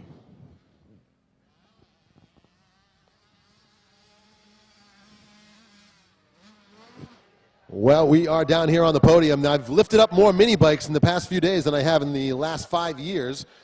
And there is Alex Hunter from the AMA going to hand over that number 1 plate to Matt LeBlanc. There you go, sir. Smile for the cameras out there. You are definitely worldwide right now, sir. Matt, that was a pretty good race you had going in. Did you feel any pressure in that moto? No, not really. I just knew I could win and then just held my race and won. Yeah, it looked like you were pretty much in control. There was no point in time when you had anything to worry about, was there? No. All right, well, let's look forward to more of that as we continue this week, Matt. Go ahead and give us a shout-out to the folks that help you make it happen. Lord Jesus Christ, Mom, Dad, KTM, Virtual Performance, JM Racing, Matt Borg, Nari Ozzy, Dunlop, FMF, Nihilo, Scott, One Industry, 661, Motocross Athlete at Arms Brigade, MotorX, Renthal, Motion Pro, Jimbo, Newport, Pivot Works, Champion Toolbox, Henson, DTI Air Filters, ODI Grips, and CrossFit Burbridge. Well, there you have it, the 329 of Matthew LeBlanc. Hold that number 1 plate up, young man. He is your winner and your champion.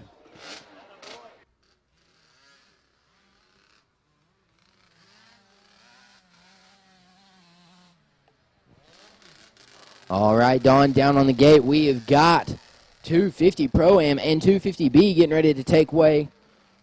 We've got a lot of talent in this class. Things have chased up, mixed around. Andy Cos, Bryson Taylor, Robert Sly, Tanner Berry, Johnny Owens, and Chase Bell in the 250 Pro-Am class. 250B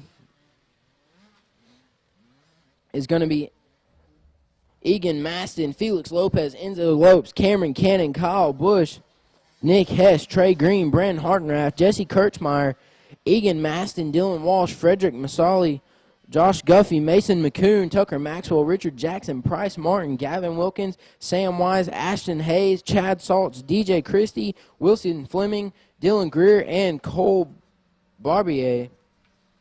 So a 250B class that has 25 entries. No doubt in my mind this is a stacked class. Cameron Cannon, the strong favorite. He's already claimed 1 title today, but he has a lot of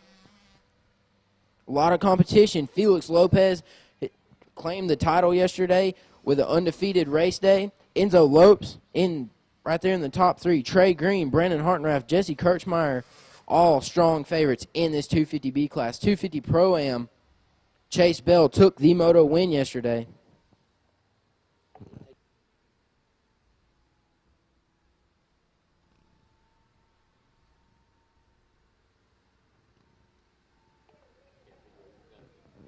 While we got a little bit of track work going on, I'm going to send it away to our sponsors.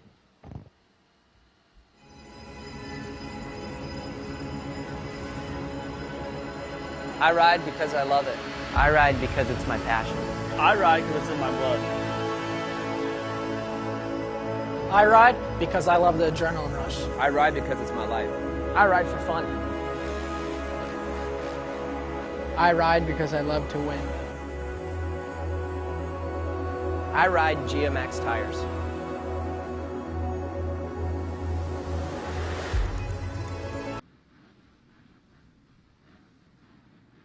We're back here, Don. 250 Pro-Am getting ready to go. Like I said, a lot of talent on the gate.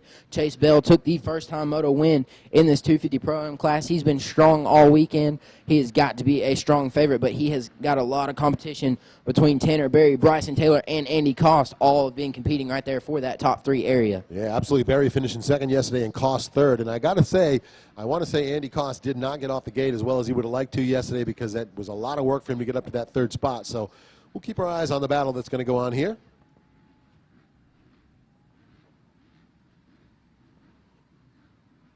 And once again, one of my folks, you can pick up the live timing and scoring at escoremx.com. That'll be all the live timing and scoring. The live streaming of all the racing action, video and audio is at rpmsports.streaming on YouTube.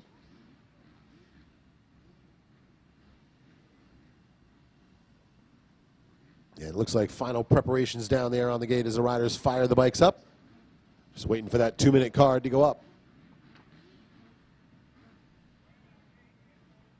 And once again, we want to send a big thanks to the folks from Dunlop for sponsoring the live timing and scoring for us. You can keep track of all the live results courtesy of the folks from Dunlop.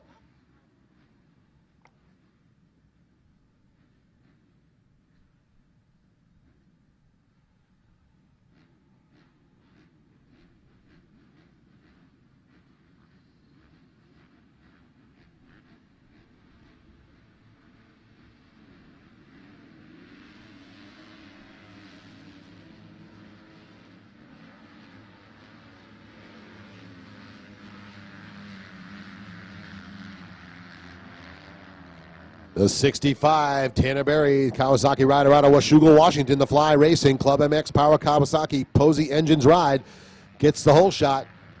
Looks like Bell trying to funnel into that second spot, but there's Andy Cost going up the step-up double section into the second position.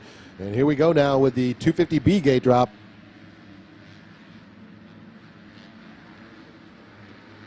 And Cameron Cannon on the number 17 Monster Energy Team Green Kawasaki ride hammers it out of the gate for the whole shot. I'll tell you what, though, Don, there's our winner from the other day. The 7 machine of Felix Lopez got himself a good start this time around. He's sitting in about 4th right now, but you know that he is no stranger to the top of the pack as he clips off another one, makes his way into the top 3 already. Let's see if he can go to work and track down Cameron Cannon. Yeah, these guys had a great battle going on yesterday. Lopez was able to get around and make the pass. Cannon finished it up in second, but it was a tight battle between those two riders all the way through. Thing that might help Cannon right now, though, is you got 3 riders that are battling with Lopez to try to take that second place spot. Andy Cost is not going to let him by easy. So that might be what your leader needs to get that gap, and we'll see if he can hold on to it here. We're looking for the leaders in the 250 Pro-Am down the ski jump into the rollers section, and they're at the end of the rollers into that tunnel triple. Looks like Berry holding on to the lead. Looks like Chase Bell trying to make his way up the inside. He's going to try and make the pass on Cost. Pushes him wide. Cost sees it and cuts down early. A little bit of over-under action going on. Chase Bell makes the pass stick. Let's see if he can put the fast laps in to track down the 65 machine of Tanner Berry. As they come across, it's going to be Berry, Bell, Cost, and Taylor with the 111 rounding out the top 5. And Berry going for the triple on that uphill after the finish. Came up a little short, bounced it, and that was not going to help him out if he's trying to stay ahead of Chase Bell.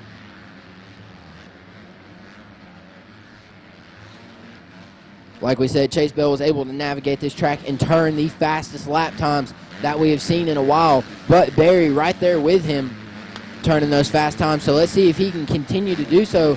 Bell was very, very strong on the 250. Had some mechanical issues yesterday. He's got those straightened out, and he has got that Kawasaki ride on track 4 and overall right now. So it's Cameron Cannon, Will Fleming, Felix Lopez, DJ Christie, and Dylan Walsh, top 5 in the 250B. Brandon Hartraff running in the 6th spot. Enzo Lopes 7th, Gavin Wilkins 8th, Bryce Martin 9th, and Kyle Bushy, rider from New England, coming on down here to race in Mill Creek, rounding out the top 10. Good to see Kyle down here getting a little bit of southern action in. Right now, Chance, the best friend in the world that Cameron Cannon has is Will Fleming. If he can hold Felix Lopez behind him, that's going to be a big help to Cameron Cannon. Yeah, Fleming and Lopez battled it out yesterday. He was unable to make his way around Fleming in one of the other classes yesterday, so he knows that he's got to get around him quick so he can get out and try and put some fast laps together so he can continue with his B-class progress and maybe get himself an overall. He took the win the other day, but Cameron Cannon's out front. We all know a 2-1 beats a 1-2, Don. All right, leaders in the A-Class Pro-Am coming down to the Boulevard of Broken Dreams. Bell still trying to track down Berry. So Tanner Berry doing a great job holding that top spot. Things have closed up a little bit between Bryson Taylor and Andy Koss as they make their way over the tunnel triple.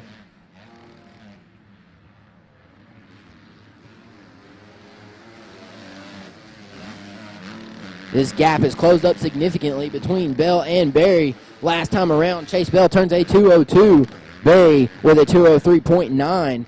So Bell a little over 2 seconds faster than Berry. Taylor turns a faster lap with a 2:03.7.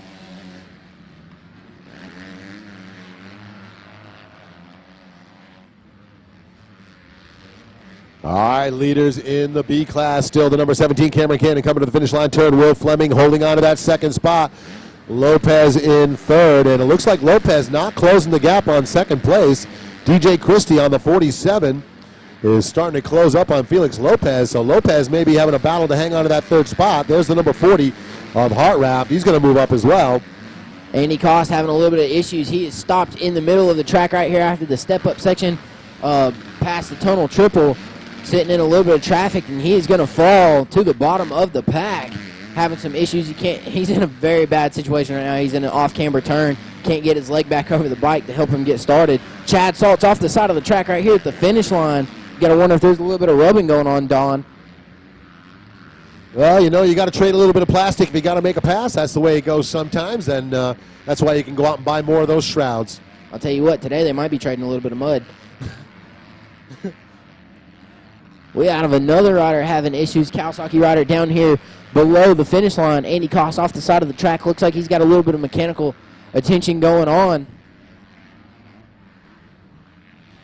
The Kawasaki rider is back up and going. That's going to be the 70 machine of Marcellisi.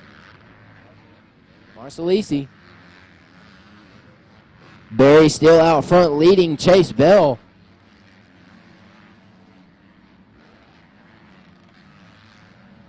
Bryson Taylor having a little bit of issues getting over that tunnel triple section. Bell is on the move. He comes in hot, almost washes the front wheel, lays that bike over, stays in the throttle, and Chase Bell turns another fast lap. He's got about a second and a half between him and Barry doing everything he can to click away the laps. Barry having a little bit of issues. They hit this little step-off section at the top of the hill after the triple. Yeah, coming downhill there, they come into that right-hander, and it's off camber as they drop down the hill. Very, very tricky section to get in there. And there's a 17 of Cameron Cannon over the finish line jump. Fleming in second, Felix Lopez in third. And I got to tell you, the gap is not changing at all. Cannon holding down a 2-second gap over Fleming and about another 2.5 seconds back to Felix Lopez.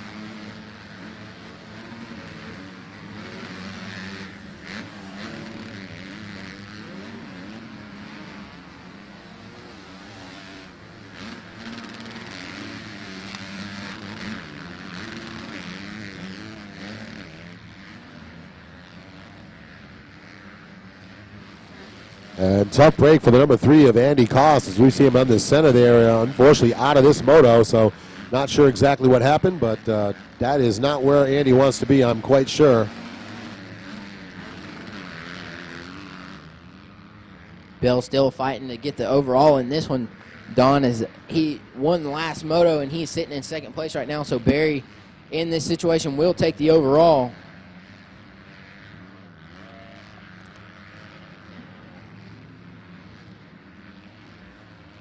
Yeah, clearly Tanner Berry knew exactly what he had to do. There was no way second place was going to cut it. He's got to win this moto.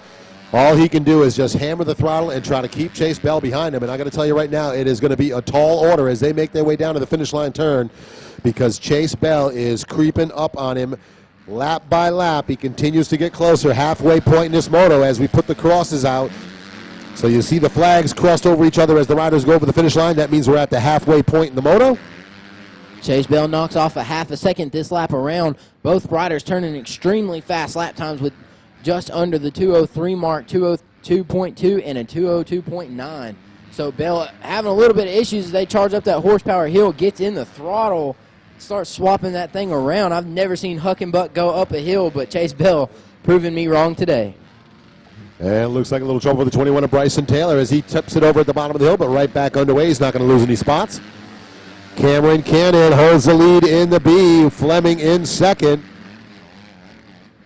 And Lopez holds on to third, but now the 111 of Owen, a lapped rider, kind of getting into the middle of it there, and it looks like it might have slowed Lopez up just a little bit. Lopez chunks the goggles. He runs out of tear-offs as he comes down the hill right there. A couple riders having some issues with that little step-off section, like I said. Lopez opting to go without the eyewear, Don. Maybe he feels like the best clear field of vision is to have no goggles. I got to tell you, that is a very risky strategy. I would not recommend you ever taking your goggles off out on the track. Get your roll-off or your tear-off game on point and keep those goggles on. If you can't get it done, get over to the Scott rig and ask them to show you how to do it.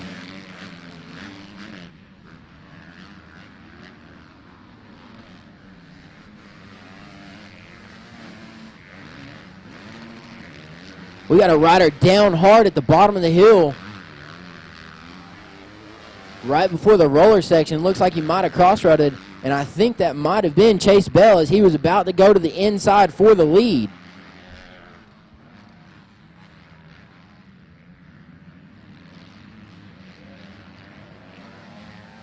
Back up, and he's not back up and going yet.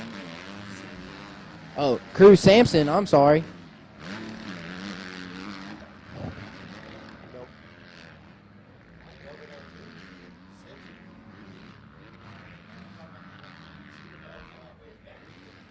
And we are not seeing Chase Bell come around on this lap, so something happened on the far side. The 21 of Bryson Taylor went down. That was the rider I thought you saw over there, but he got right back up, and he's into second, and I don't see Bell coming around anywhere.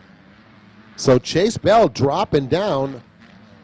Here's your leader in the B class, the 17 of Cameron Cannon, and he continues to run a solid pace out front. Will Fleming in the 747 Yamaha holding off Felix Lopez. That's a battle for second.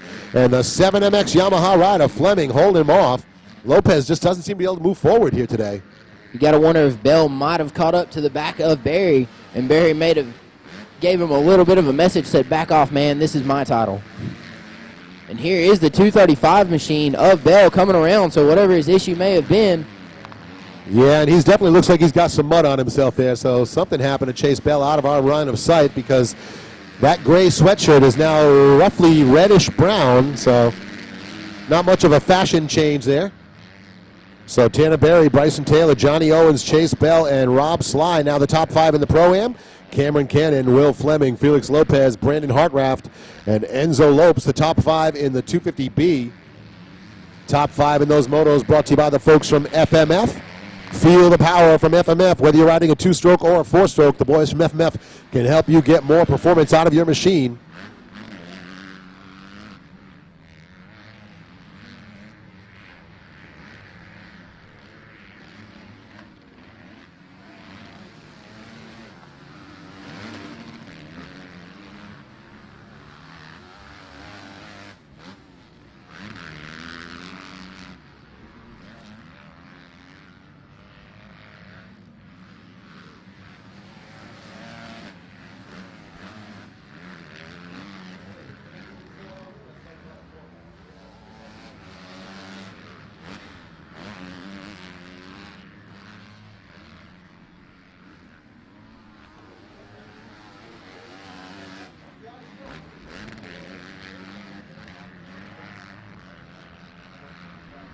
Tanner Berry still holding down the fast time on the track right now with a 2:05. Bryson Taylor coming around last time with a 2:06. Now that Chase Bell is back up and going, let's see if he can find the lines he needs to, as he has already made up a bunch of time, but the top three are a little ways out of reach. Chase Bell is still sitting in second overall. Bell making his way over the double step-up section right here in the middle of the track. He hits the tunnel triple, comes over the double, and now he is headed to the finish line corner. Well, let's see if Chase Bell can make the fast lap around.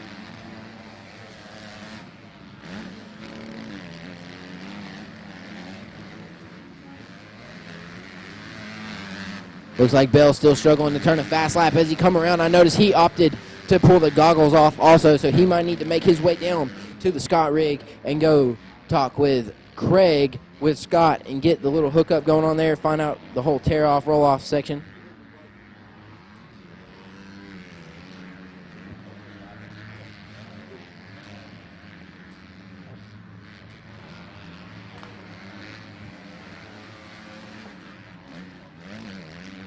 So Barry, Taylor, and Bell, top three in the Pro-Am. Cannon, Fleming, and Lopez, top three in the B as we continue to click off the laps, waiting to crown a couple more champions down here. I'll tell you what, Lopez still having troubles getting around Fleming. He has been Cameron Cannon's secret to success today. Yeah, Will Fleming, the 747, running a very, very good pace. So that has definitely made it difficult on Felix Lopez. Our white flag is out.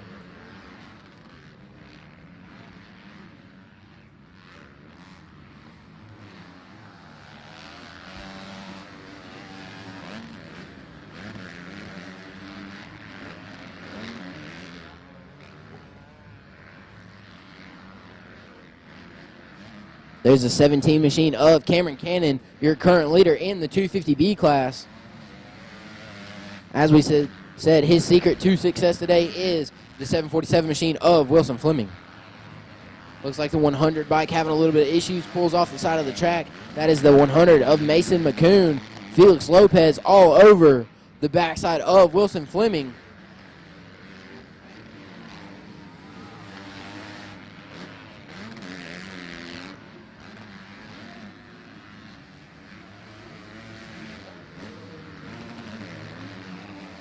Here's our 235 machine of Chase Bell. He knocks down to a lower lap time. He's running 2:07s now as this Mill Creek track is getting rough and rutted. These riders battling it out, and if all stays true, Tanner Berry and Cameron Cannon will get a chance to talk to Don Collins down on the podium here shortly to receive their #1 plates from Alex Hunter.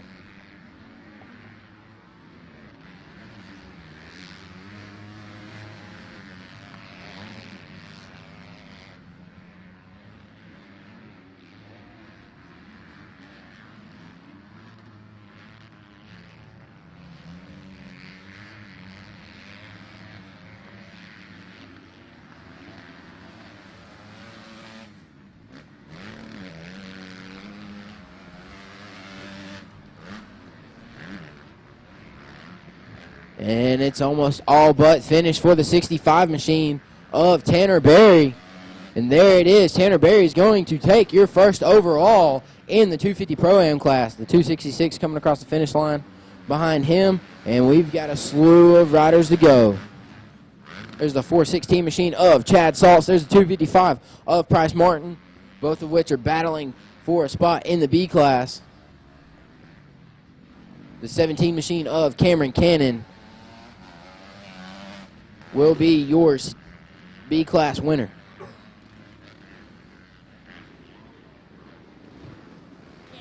Looks like the 65 machine of Tanner Berry getting set up down there on the podium. He will get a chance to talk to Don Collins here in a minute. Give Tanner a second to get his goggles and helmet popped off.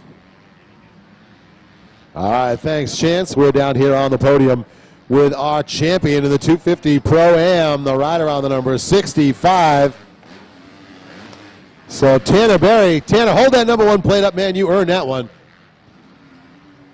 Nice run out there, young man. That one looked like you had to work pretty hard. Yeah, that was a pretty good battle. Man, it was just exhausting. A little bit out of breath there, my friend. Yeah. Well, trust me, it's a lot easier for me to be doing this than it is for you to be doing that. Let's go ahead and give a shout out to everybody that helps you up here. I know you're pretty pumped.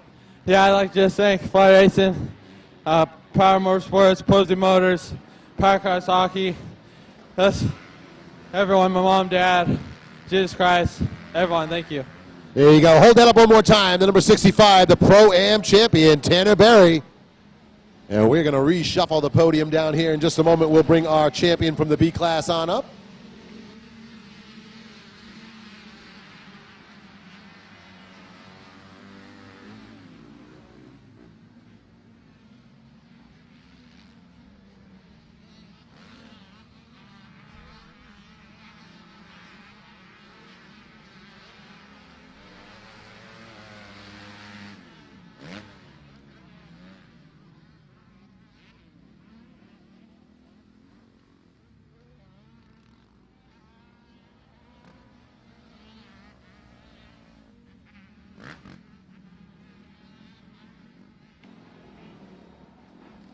So just waiting for things to get situated down here on the podium. If you're going to crash, Cameron, crash after the checkered flag. That's the way to do it. And if you got riders coming up on these steps here on the podium, let them know this is rather slick up here. So the very happy Cameron Cannon going to lift that 17 up onto the stand there. Grab that number 1 plate. Alex Hunter from the AMA handing that number 1 plate over. There you go. And hold that plate up high, Cam. Cam, that was a pretty interesting run you had there. Did you feel any pressure from those riders behind you? Yeah, you know, at the beginning I was just trying to ride smart, and the track's changing a lot. And then I started feeling better and better, so I just started to get to my normal speed. Now, do you think maybe you had a little bit of an advantage there because you were out on the track a little bit early? You had a chance to really feel the conditions at race pace. I mean, yeah, a little bit, but I mean the track seriously stand changes every there, lap with the berms grab and that everything, number 1. which is, it's great. It definitely separates a lot. You got to think ahead. So, I mean, yeah, a little bit of advantage, but not too much. All right, you got any more classes coming up here, or are you going to be able to finally get all that mud off you? Cam, that was a pretty interesting run you had. All right, well, let's give a shout out to everybody making it happen, Cam. Yeah, you know, Jesus Christ, you know, He blessed me with this talent and everything I've done. My mom and my dad, they sacrificed everything. Monster Energy, Pro Circuit, Kawasaki, my friends and family, especially Antonio, and Kawasaki 100%, Pro Taper, Thor. I mean, yeah, a little bit, but I mean, I forgot. Thank you. Stand there. All right, there you have it. Hold that plate up one more time, young man. He's your champion in the B. The 17 Kawasaki of Cameron Cannon. And we'll send it back up into the tower with the racing action out on the track. Here, or are you going to be able to finally get all that mud off you? Cam, that was a pretty interesting run you had. All right, well, let's give a shout out to everybody making it happen, Cam. Yeah, you know, Jesus Christ, you know, He blessed me with this talent and everything I've done. My mom and my dad, they sacrificed everything. Monster Energy, Pro Circuit, Kawasaki, my friends and family, especially Antonio, and Kawasaki 100%, Pro.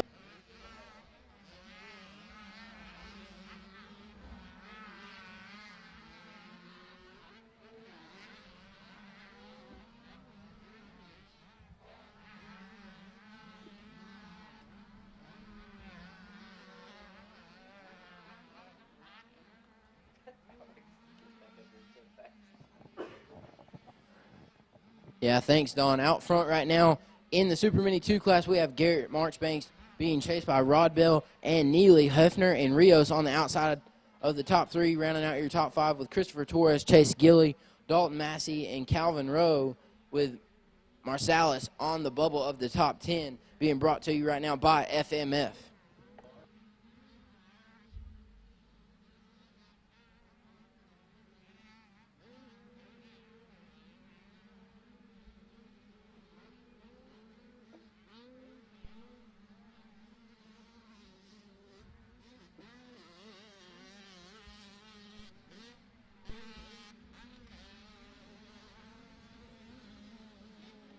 Super Mini 2 out on the track right now. Race number 6, 7, and 8. I need you to the staging area. If you're not already there, 25, 35, and 50 plus riders, you should be loading the gate.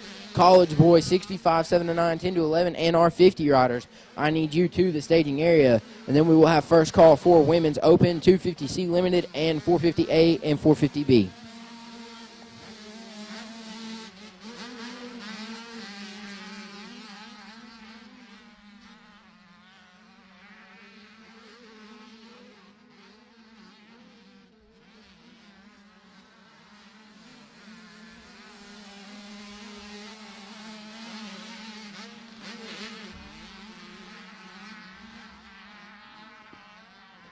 So Gary Marchbanks holding on to the top spot. Justin Rodbell, Palmer Neely second and third. Kobe Hefner in fourth. Tommy Rios rounds out the top 5 on the 24 Suzuki ride. Then it's Dalton Mossy, Chase Gilly, Chris Torres, Calvin Rowe, and Luca Marcellisi. That is the top 10 here in the Super Mini as they run right now as we watch that battle going up the hill. Looks like Rios battling away with Hefner.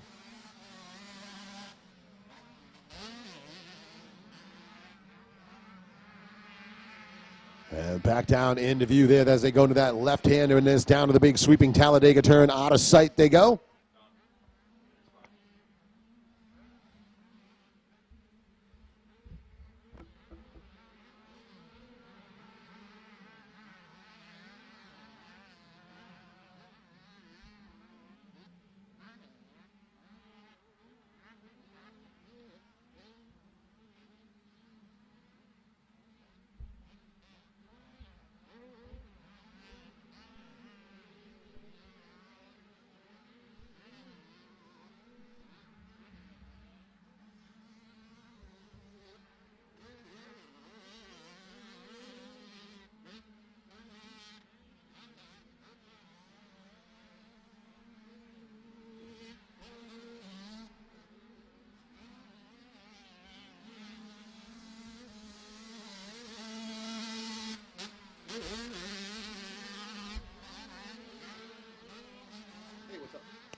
So quicking off the laps here in the Super Mini 2.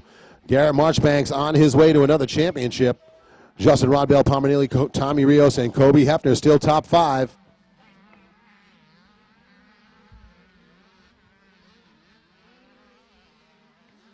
And Marchbanks, the winner yesterday, looking to take another perfect sweep here on the Club MX, Dunlop, Fox, Scott Motorsports, Maxima Pro Circuit, Monster Energy Team Green Ride. And Marchbanks down to the finish line turn, and this young man absolutely solid on the bike. Watch the body position, watch the way he rides that thing. Doesn't look like he's struggling at all, very smooth on the bike. He's got great body position and absolutely hammering that thing. Perfect match for that bike. Yeah, Don, Garrett Marchbanks out front with a fast lap of 2:08.6. Closest person to him has a 2:12, so he's running right about 4 seconds faster a lap.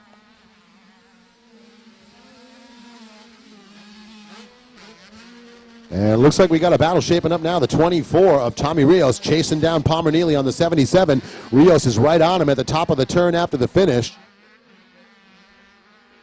And here they come down the hill. Here comes the 77 of Neely. There is Rios on the Suzuki right on him.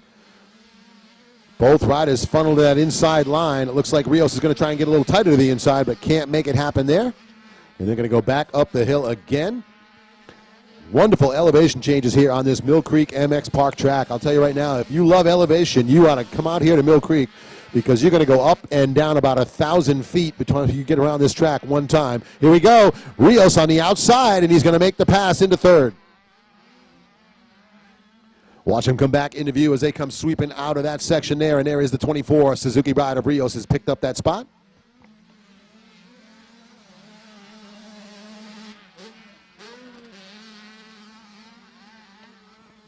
Yeah, Don, we got Super Mini 2 out on the track, 25, 35, and 50 plus loading the gate. College Boy in staging, 65, 7 to 9, 10 to 11, and our 50 riders are headed to the staging area. First call for women's open 250C limited, 450B, and 450A riders.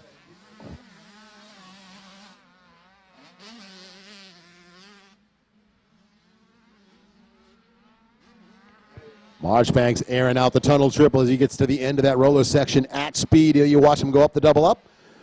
Nice sweeping left-hander and then down to the finish line turn. White flag is going to come out on this moto, so one more time around for the man-child, Garrett Marchbanks.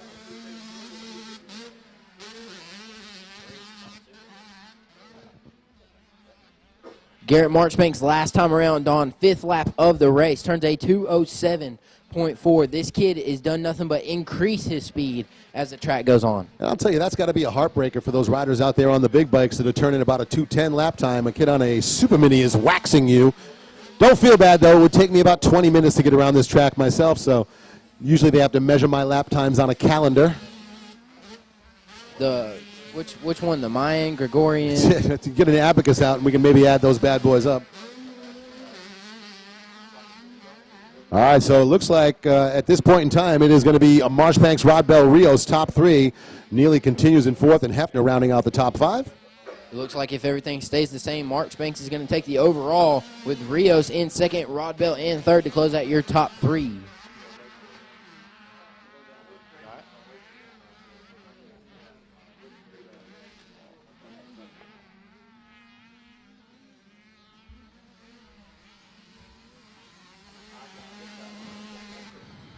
Garrett Marchbanks just out front putting a clinic out. Oh, we got a rider having some issues down here in the Lake Erie turn.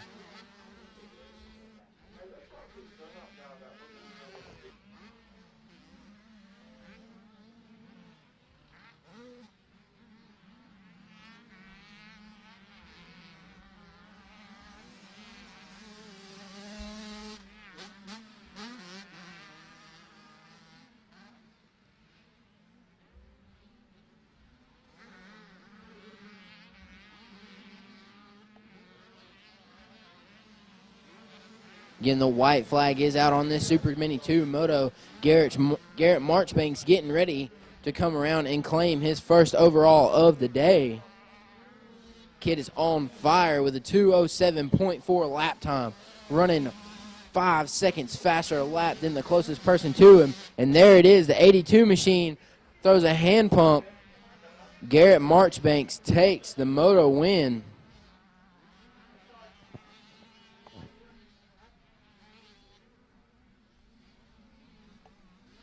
Marchbanks getting ready to head down to the podium. He's going to get a minute to talk to Don Collins.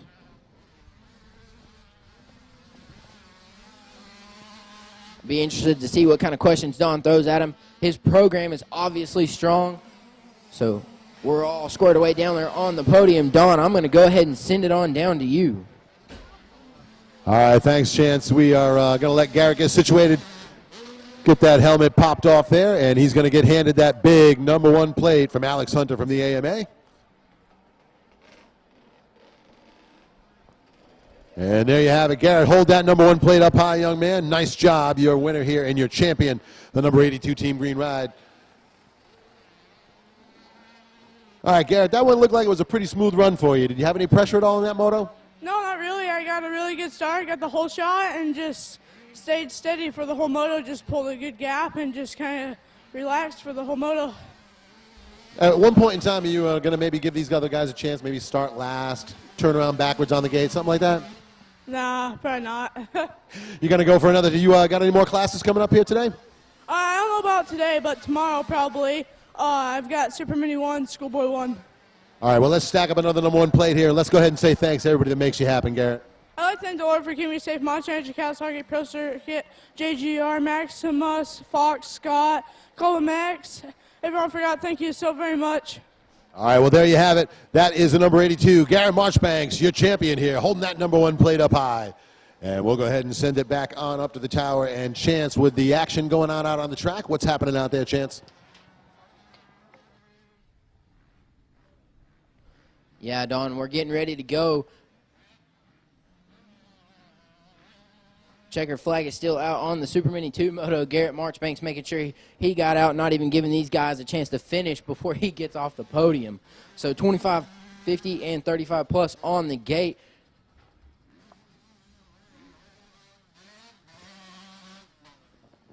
We've got Ben Lee and Alex Hunter in this 25 plus class. I'm going to say Alex Hunter's probably going to sit this one out.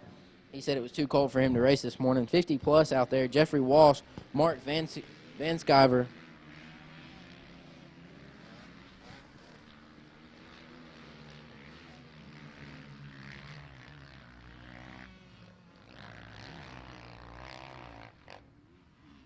going to say that's the 28 machine out front of Ernest Harbin. Ernest Harbin is joined by Hendrick Alberts and Jeremy Deck in the 35-plus class. As I was saying, the 50-plus class, Jeffrey Walsh, Mark Van Sciver, Steve Hunter, and Jeff Perkins in the 50-plus class.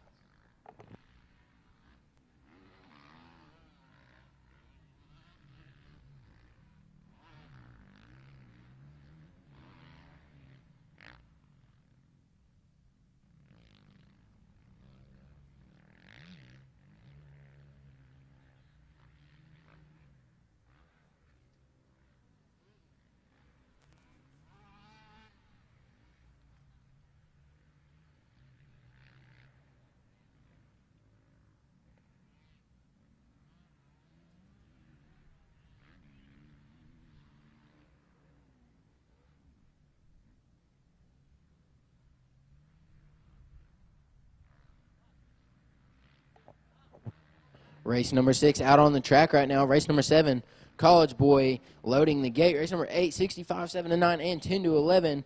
Behind them, 50cc riders. You should be headed down to the staging area, along with women's open and 250C, 450A and B. This is a first call for staging. Race number 11, first call for staging.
Ben Lee out front early in this 25-plus class. Jeremy Deck leading the 35-plus, and Mark Van Sciver is leading your 50-plus.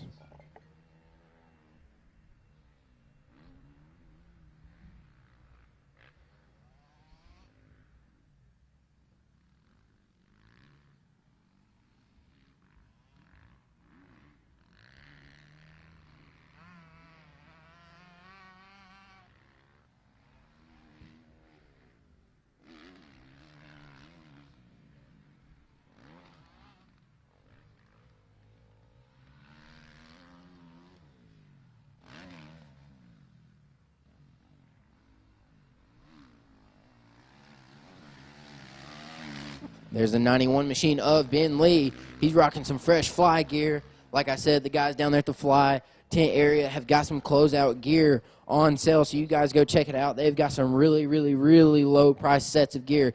pants, jerseys, and gloves. So you guys go check them out in front of Fly. Right next to them is Craig, set up with a Scott tent. Go check him out. Get you some goggles and some tear-offs and some roll-offs. Make sure you've got a field of clear vision while you navigate this muddy Mill Creek track today. RPM crew has done a great job alongside of Greg Cole with Southern Dirt Designs to get this track in pristine rideable conditions. But guess what, ladies and gentlemen? It's called motocross for a reason. You're going to encounter some elements.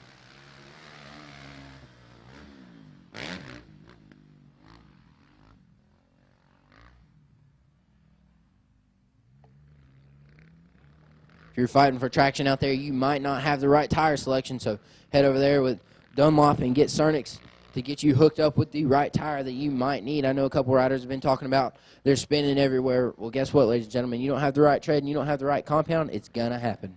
So head on down to the Dunlop area and get the boys over there a chance to hook you up with the right tread. FMF Exhaust in the house. We want to thank Joel and Kyle for being here. Go over there and check out their exhaust, strap it on, and instantly have more horsepower to put to the ground. Race number 6 out on the track. Race number 7 loading the gate. We've got College Boy 65, 7 to 9, 10 to 11 behind them in staging along with our 50 riders. Women Open and C, 250C Limited. We need you to do staging. First call for 450A and 450B riders.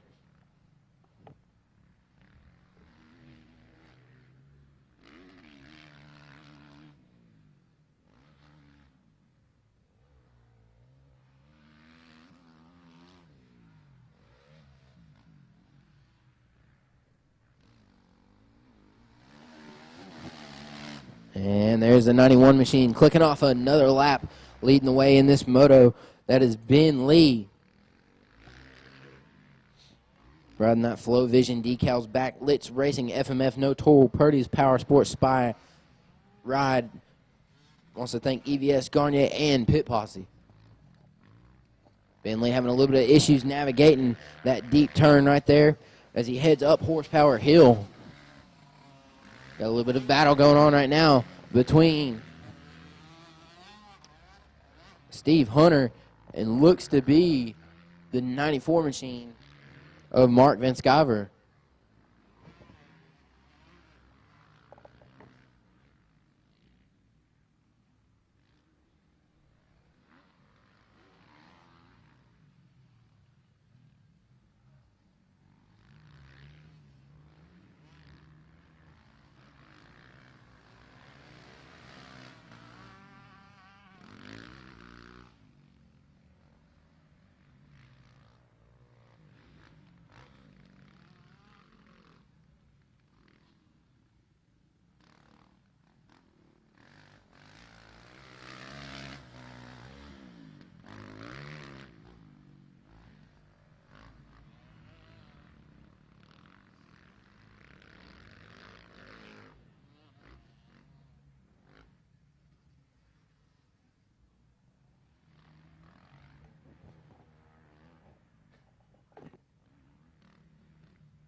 '91 machine of Ben Lee headed through the Boulevard of Broken Dreams over the Tunnel Triple as he's going to click off another lap.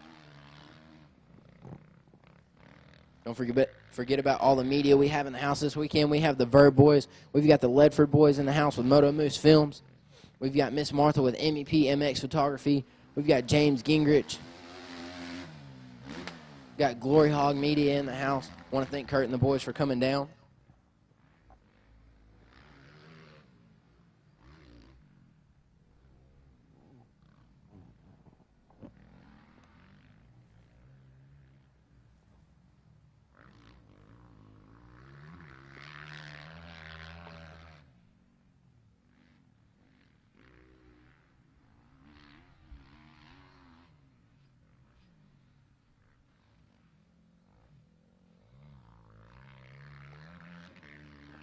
Again, out front in the 25-plus class is Ben Lee.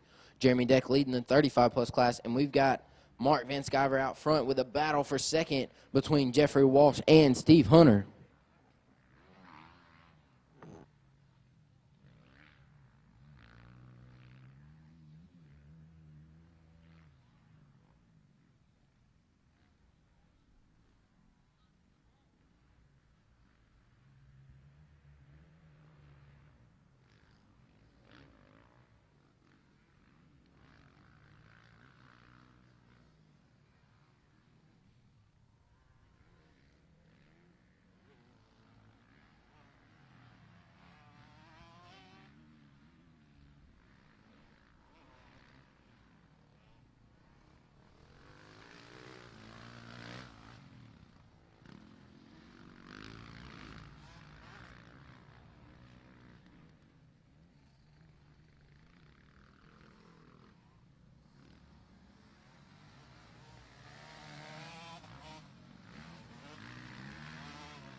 There's the battle going on between second place in the 50-plus class. Hunter around the outside. Looks like Walsh is going to put it up. There's your leader in the 50-plus class of Mark Van Sciver. White flag coming out for the 91 machine of Ben Lee. Ben Lee is going to hold down the lead in the 25-plus class. 35-plus class coming up next of Jeremy Deck. He's going to have the solid lines to lead him to a victory in the 35-plus class if all stays true. Mark Van Sciver out front in the 50-plus class. Again, race number 6 on the track, ladies and gentlemen. Race number 7 loaded the gates. College Boy coming up next, 65, 7 to 9, and 10 to 11. You are in staging along with the 50cc's Women's Open and 250C. First call for 450B and 450A.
And here comes your leader in the 25-plus class, Ben Lee, making his way over the tunnel triple, headed over into the double section. He is on rails, coming around into the finish line corner. Hard on the back brakes as he lays over. He says it's checkered flag, but I'm still pushing hard. I want to impress my sponsors, and he's going to get a chance to head up to the podium and thank Don Collins and the boys.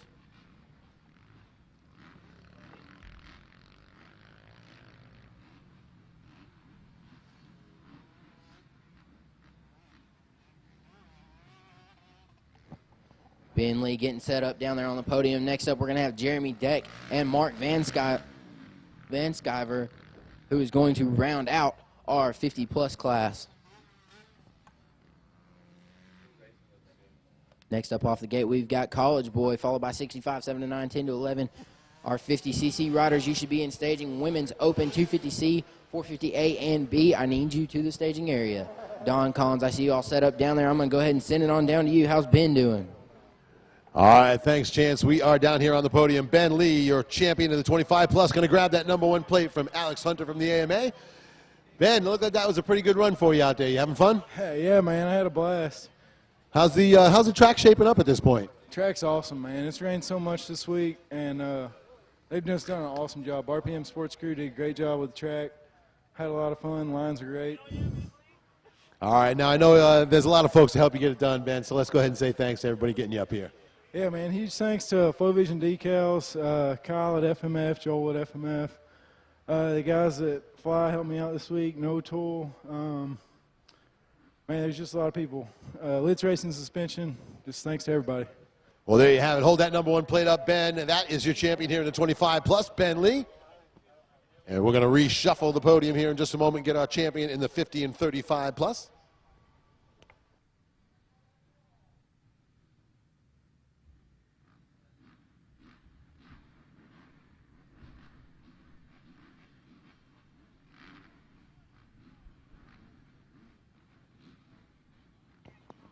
So pulling one bike down off the podium, we'll go ahead and roll a champion here in the 50 plus on up there.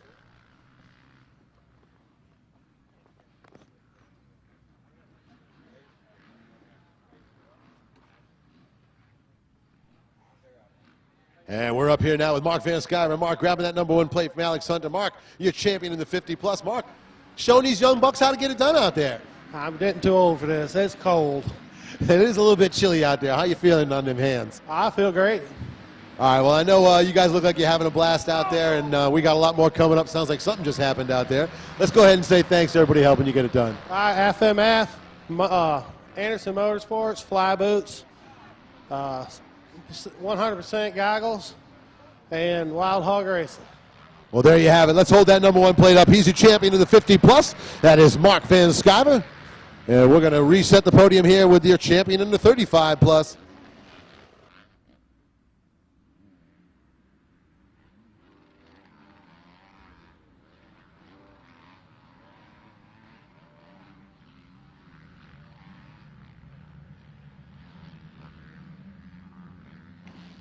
And Mark is showing you how you do. You hold that number 1 plate in your teeth.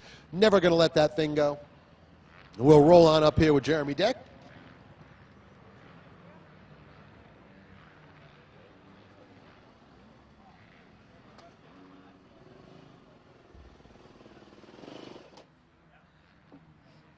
That's the way you do it. Leave that bike running. None of that pushing that thing up here. So we'll throw that up on the stand. And we are going to get that number 1 plate here from Alex Hunter from the AMA. And I struggle that thing up on there. I'll tell you, that's harder than the ride, isn't it? You take that number 1 plate. And great job, Jeremy. It looked like that was a pretty good, solid run for you out there. It was fun, wet, slick. Yeah. And now, are you used to this kind of cold weather riding, or are you another one who likes that warm? No, I live down in Florida, so no. So this is real cold for you. Yes. All right, well, we'll try and see if we can't get some warmer weather for you for tomorrow. Are you going to do more motos coming up? Or? I have one more moto. All right, well, let's give a thanks to everybody getting you that number 1 plate. Thanks a lot. Factory Connection, Factory Backing, Atlas, Dunlop, let's see who else, O'Neill, BTO, hey, anybody else I forgot, I appreciate it, thanks. Well, there you have it. Congratulations, man. That's your champion in the 35 plus, the rider on the number 508, Jeremy Deck. And we got a lot of action going on the track. I heard some fireworks type oohs and ahs there. Let's see what's going on, Chance. Yeah, Don, we're back on the track right now with College Boy. We've got a little bit of issues going on with the line selection. We had a couple riders get tangled up off the start. That was going to be Felix Lopez and the 747 machine of Wilson Fleming. So our 2 strong favorites again in this B class, in the College Boy class, having issues. Felix Lopez lost the front wheel as he come over the line on the start. Right now, out front, we've got Richard Jackson, who blasts around the outside on the finish line turn to take the lead from Maxis Vilsons on the 911. We've got Dakota Hacker in 3rd place. The 70 of Frederick Marsalis and the 29 of Zane Merritt are going to round out the top 5. All right, well, the word coming down here, we are going to be racing today through moto number 11 in the program. Moto 11 in the program will be the final moto of the day today. We will pick the racing up tomorrow morning with race number 12, and we will be starting tomorrow morning at 9 a.m.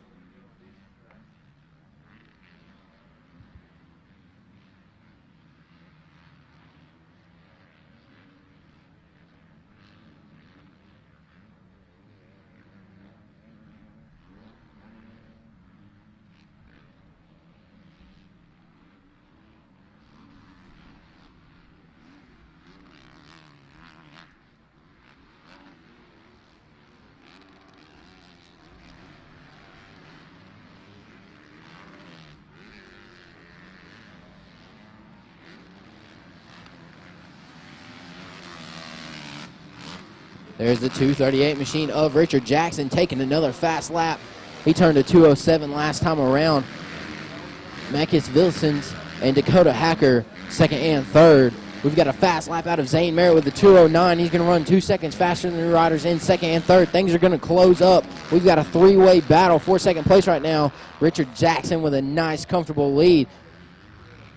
Couple more things tighten up. We're going to have a six-way battle for second, Don. Yeah, this is a very competitive class here, College BC.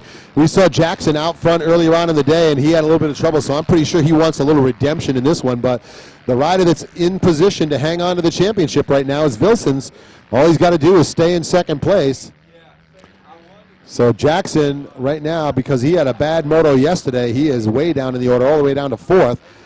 In the overall picture, the 91 of Marcus Vilsons coming in with 2-2 scores at this point would be the champion. Dakota Hacker on the 911, 3-3, so he has a possible shot at being the champion, but Vilsons right now holding ahead of him, and he's got about, I would say, a little over a second between those two riders. We'll see if the 911 can make something happen.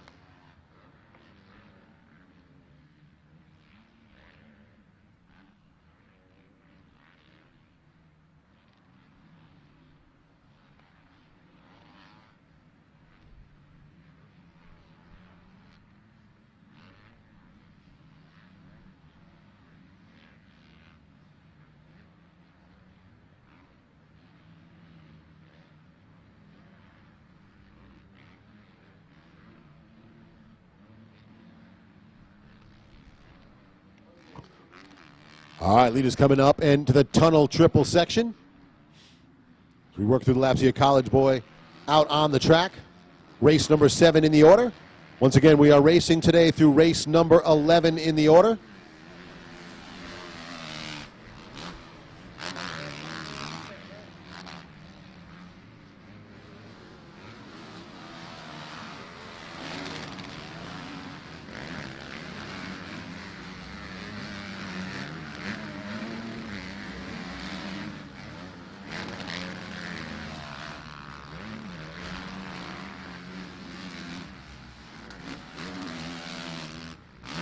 So big change there, big turn of events and a change of fortune for the 7 of Lopez as he went down hard at the start.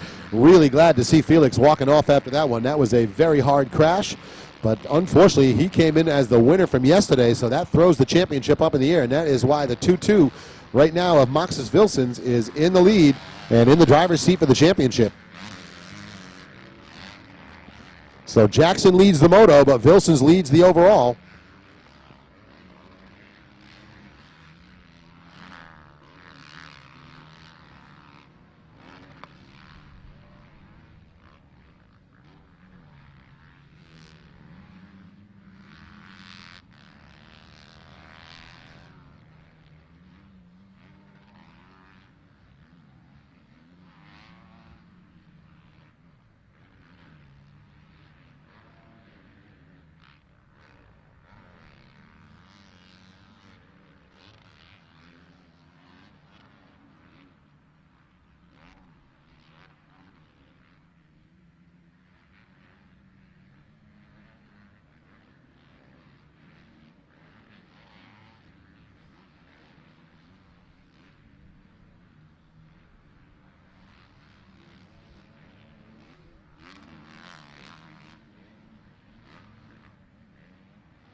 And here comes Jackson down into the finish line turn. So the 2:38 ride of Richard Jackson continues to get it done out front as he is leading this moto. But here's the rider that's in the driver's seat for the championship. The 91 Yamaha ride. Duct tape numbers on that bike, but that's how you win a championship. You don't spend money on graphics, you spend it on training.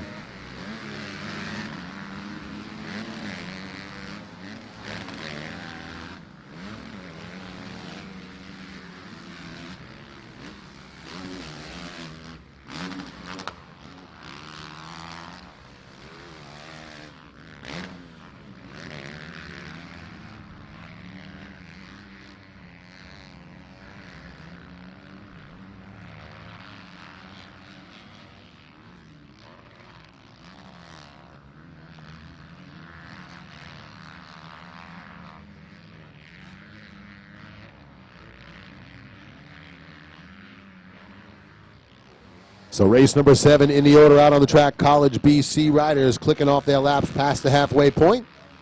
65, 79, and 10-11 limited riders are next off the gate. Riders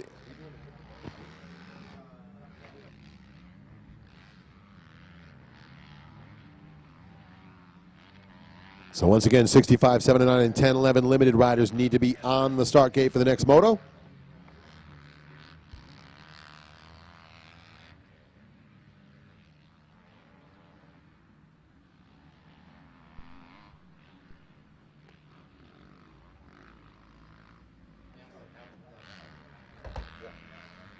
All right, so we have got the riders in race 7 out on the track. Race 8, 65, 79 limited, and 10-11 limited. You should be on the start gate for the next moto. 50cc 4 to 8 limited 2-stroke, 4-stroke riders need to be down in the staging area. Once again, 54 to 8 limited 2-stroke, 4-stroke. Race 9 need to be down in the staging area. Riders in the women's open 250C limited, you would be in pre-staging, and first call for the final moto of the day, the 450 A and B, down to pre-staging. We had a lost phone turned in up here in the tower. If you lost a phone, please come on up to the announcer's tower and let us know. It is an iPhone. You'll need to identify what color it is for us to give it back to you.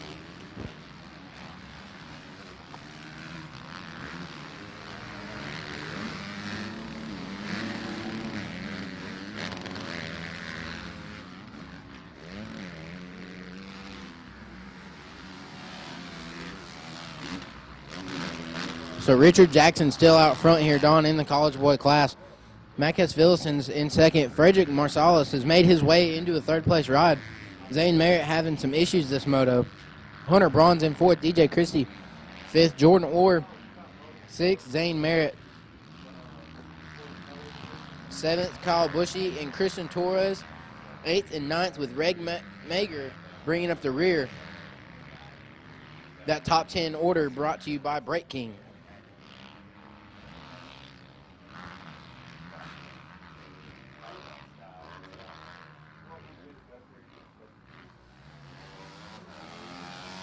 So watching to see if Richard Jackson can hang on for the moto win, but right now the rider in the driver's seat, so to speak, is the 91 of Vilsons as he continues to hang on to that second spot. And in this case, second place is going to be good enough for the championship. 70 of Marsalisi moves into third here in the moto. So it's Richard Jackson, Maxis Vilsons, and Frederick Marsalisi, top 3. Hunter Braun in fourth. And DJ Christie rounds out the top 5 here in College BC, 16 to 24.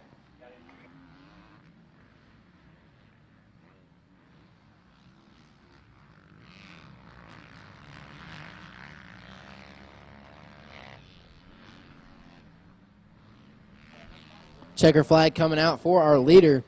The 238 machine of Richard Jackson is going to take the overall. Richard Jackson is not going to take our overall. Richard Jackson is going to take the moto win, and if all stays as it sits, Marcus Villasons will be our moto and overall winner. The 91 machine of Maxis Villasons. And there he is as he comes across the line. He seals the overall.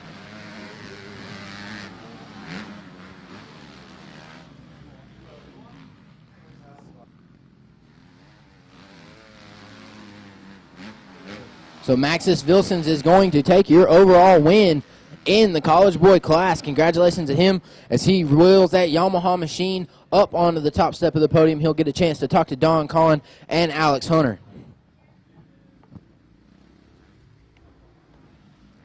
Yeah, we'll let I'm going to send it on down to you, Don, as y'all get an opportunity to talk to the 91 machine of Maxis Vilsons.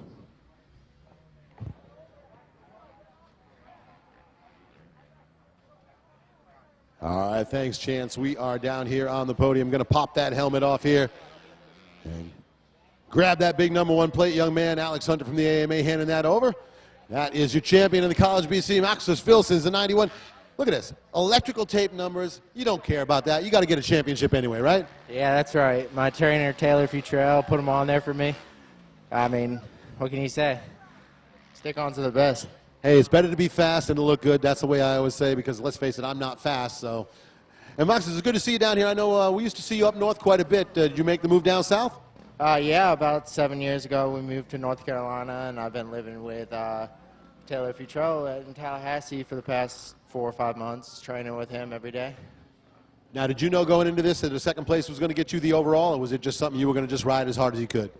Yeah, I was just trying to ride as hard as I could. I didn't know where I was, so just tried to finish, and glad I'm up here. Well, that got it done, so let's give a shout out to everybody that helps you get here, sir. I got to thank my parents, Taylor, his girlfriend Morgan, for putting me up for the past 5 months. I mean, there's just a lot of people that have helped me. Can't thank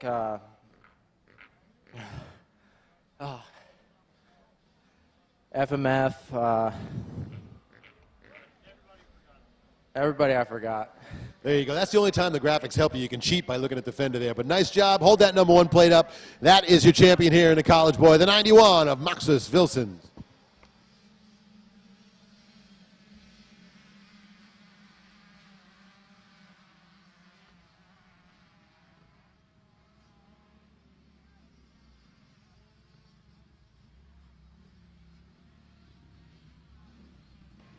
Yeah, what do we got going on out on the track out there? Chance, looks like we're ready for another moto out there.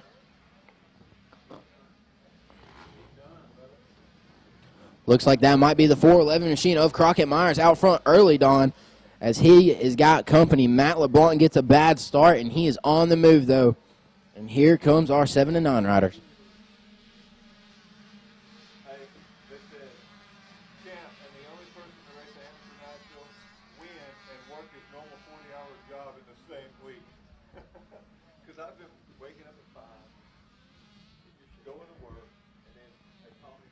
Looks like that might be the 66 machine of Casey Cochran out front early in this 65 7 and 9 class. So Crockett Myers out front in the 10 to 11. Casey Cochran out front in the 7 to 9.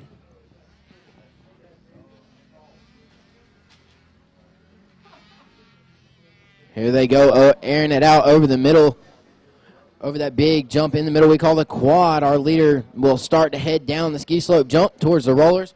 Don calls them the Boulevard of Broken Dreams. That is the 411 of Crockett Myers out front early. That's right. You got to get that one dialed in, or all your hopes for a championship will be dashed. That is a long, torturous, rough section, and let's watch your leaders making their way through there.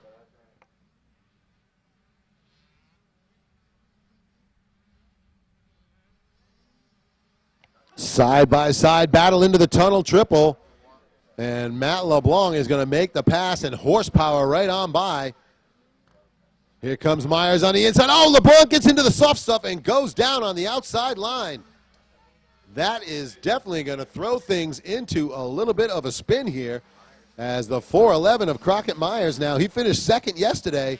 LeBlanc has got to get back around him if he wants to be the champion. 8:09 into the second spot. Dakota Ulrich. LeBlanc able to recover in third, and look at the body position. He is attacking the track. Aldama in fourth on the number 7 KTM. Rounding out the top 5, it's going to be the 48 of Andrew Rodbell. Brendan Patton on the 511 in sixth.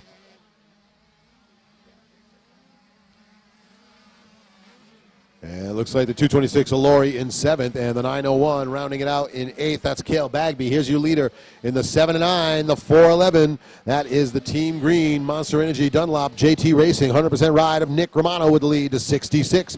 Lake Hill Trackside, EBR, Bell, Answer, RadMX, Brap Supply ride of Casey Cochran in second for the 7 and 9. Running in third in the 7 and 9 class is going to be the rider on the 241, Daxton Bennick. Aiden Beckage in fourth. And the 757 of Jet Burgess Stevens rounds out the top 5. Braden Calderon 6, Jordan Renfro 7th for the 7 and 9 class. And in the 8th spot, it's the 54 of Peyton Crisp. Running 9th, the number 2 of Kenan Jones. And rounding out the top 10, going to be the rider on the number 68. And it looks like rider going down at the bottom of that off-camber turn there.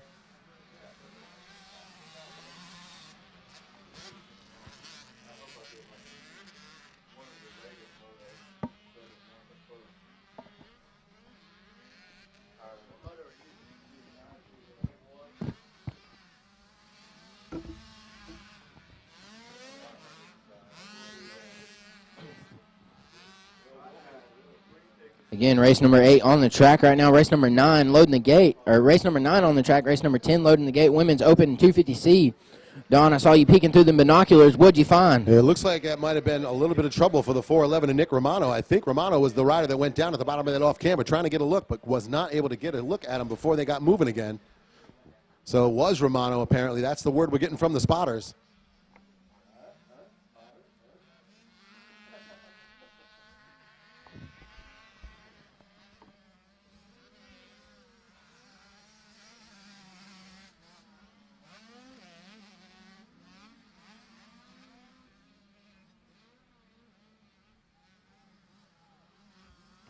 All right, battle continues for second now as the 329 of LeBlanc is going after the 809 of Dakota Allridge. I'll tell you what, though, second place is not going to cut it for LeBlanc. He's got to get back around Crockett Myers on the 411, and Myers is 12 seconds out ahead of them. So one mistake there by the 329 of Matt LeBlanc, and the championship hopes are dashed here in the 65cc limited class.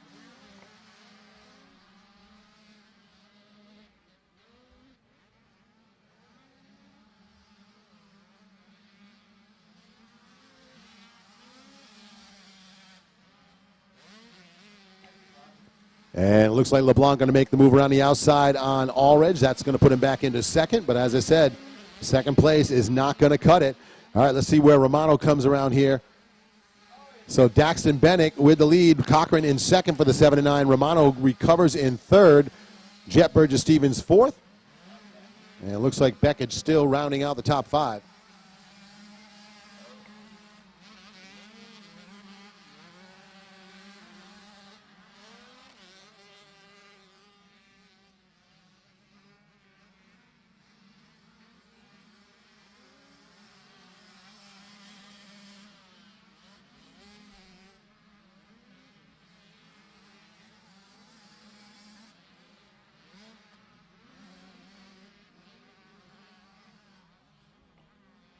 All right, so watching the action here in 65, 79, and 10, 11 limited, and things have definitely taken a dramatic turn on these little mini bikes.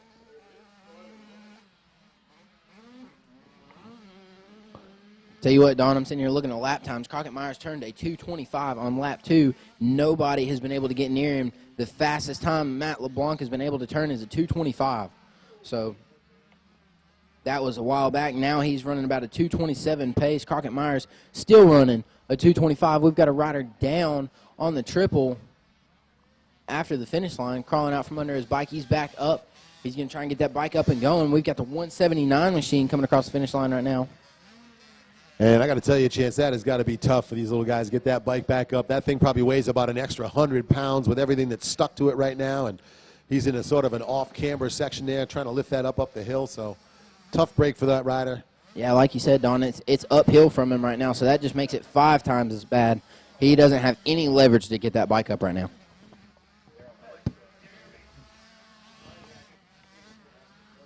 Yeah, it looks like they got some help on the way for him there. Going to get the track marshals over there to help that young man out. You may be asking yourself, why is that flagger standing there and not helping him? That's because the job of the flagger is to flag and keep that rider safe. The flagger steps out into the track and stops flagging, and riders will not know that there's someone down there. So that's why the flagger does not go out on the track and help. They are not supposed to do that.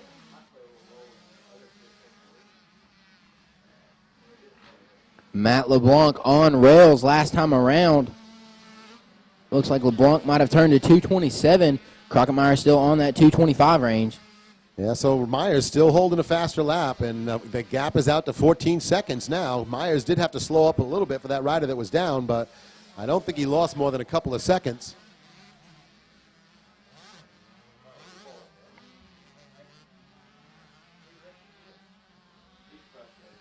Looks like Matt LeBlanc might have had a couple issues down here in the finish line. Oh, and we've got a rider sliding out, going down the hill. He's quick to get the bike back up. He is back on the track and going. Looks like it might be the 66 of Cochran. He muscles that bike back up, but he only loses one spot. And they're in different classes. That's the 329 of LeBlanc. Cochran muscles up the inside. Yeah, let's face it, once the helmet is on, I don't think they realize it's somebody from another class. They just know that that's somebody in front of them. I don't think he cares. No, Casey Cochran on fire there, trying to get himself back moving forward. Casey Cochran this past weekend in Atlanta won the KJSC Supercross Challenge, getting a chance to make an appearance and get his exposure to the masses. And Romano back around into the lead in the 7-9. So as the championship picture, it is Nick Romano sitting 1-1 right now. If he holds on to that top spot, and Crockett Myers going 2-1 right now if things stay as they are. And those would be the champions in their respective classes. Yeah, like you said, Don, the tiebreaker goes to the winner or higher placed person of the second moto. And Crockett Myers with that 2-1 edges out the points of LeBlanc. They're both tied with 3, but Myers takes the tiebreaker. Here comes LeBlanc coming around to take his white flag. He has got his work cut out for him if he has any hope of tracking down Myers. Yeah, Myers making his way up that second uphill while LeBlanc just making his way to the triple after the finish, and that is a ton of time to make up. And he's just going to have to hope that something comes into Myers' way and causes him an issue, because right now, if Crockett Myers just stays on 2 wheels, he is going to be your champion. Crockett Myers' training is definitely coming into the play right now, Don. His lap times haven't fluctuated more than a half a second at a time. So that is humongous consistency out of a rider this small. 65, 7-9, and 10-11 riders out there on the track. Myers getting it done in the 10-11 class. Yeah, absolutely. A lot of discipline considering the age of these riders. That is absolutely a testament to the training, a testament to the program. There is the 411 of Romano making his way over the finish line jump and able to claw his way back to the front of the pack in his class. So Romano looking at a 1-1 if he keeps it on 2 wheels the rest of this time.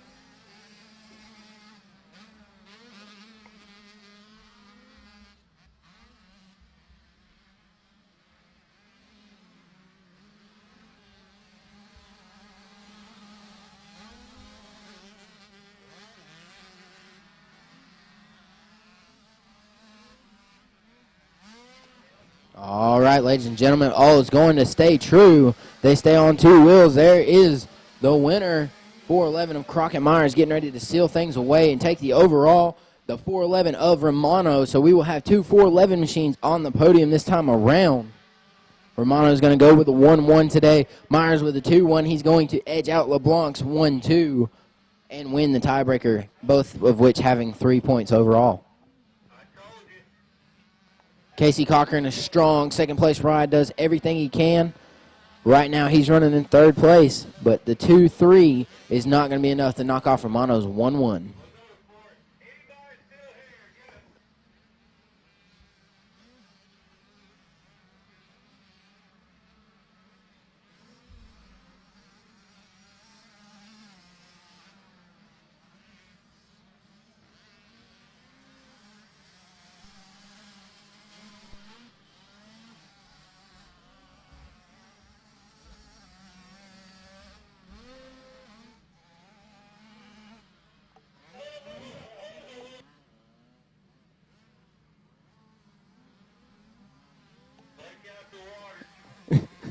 The 411 machine of Crockett Myers making his way to the podium. He is on the top step. He's put in a lot of training. I know he put in some mud motos this week in preparation for the Spring Classic. He knows how dirty and down the Nationals can get. He's going to get a chance to talk to Don Collins. All right, so we are down here on the podium with our winner and champion of the 10-11 Limited. Letting him get situated. Alex Hunter from the AMA handing over that #1 plate. Hold that up high there, sir. The 411 of Crockett Myers. Crockett, that was a heck of a battle you had out there. You and Matt were going at it. Yeah, I'm pumped to be up here, but Matt rode a good race. It sucks that he fell in that sweeper out there. Well, you know, sometimes you have the good luck, sometimes you have the bad luck. This time around, you got the good luck, right? Yes, sir. All right, well, then, you know, you still got it done. You finished 2nd yesterday, and that puts you in position to make this happen. So you've been training hard this year? Yes, sir. I've had a rough couple of first motos here, but finally got the win, and it's been a blast. Well, there you go. Keep on plugging away, and persistence will pay off. Let's say thanks to everybody that helps you get up here, Crockett. I want to thank Jesus Christ for making this all possible. My mom, my dad, Team Dunlop, Scott, Bell, Dunlop, FMF, Team PIP, Roos and Max, Nihilo Concepts, and everybody else I forgot. Thank you. Well, there you have it. Hold that plate up. Your champion in the 65, 10-11, the 411 of Crockett Myers. And we are going to reshuffle the podium here in just a moment. And we will get our champion in the 7 and 9 up here in just a sec.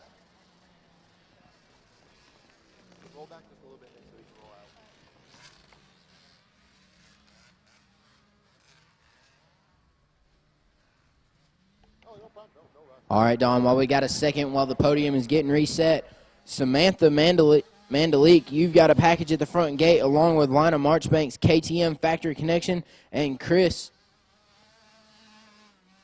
Rom, you all have packages at the front gate. UPS just dropped off. Next up, we got the 411 machine of Nick Romano. He's going to take the overall. He's going to get his chance to talk to Don Collins. This little rider has done a lot of winning. He's found himself onto a Team Green factory ride with Kawasaki. I'm going to send it on back down to you, Don. Yeah, it looks like this is an all 411 podium here as Nick Romano, the 411 Team Green rider, are going to take the championship here in the 7 and 9 class. Nick, good to see you up here, buddy. You had to work for that one. You went down in that moto. Yeah.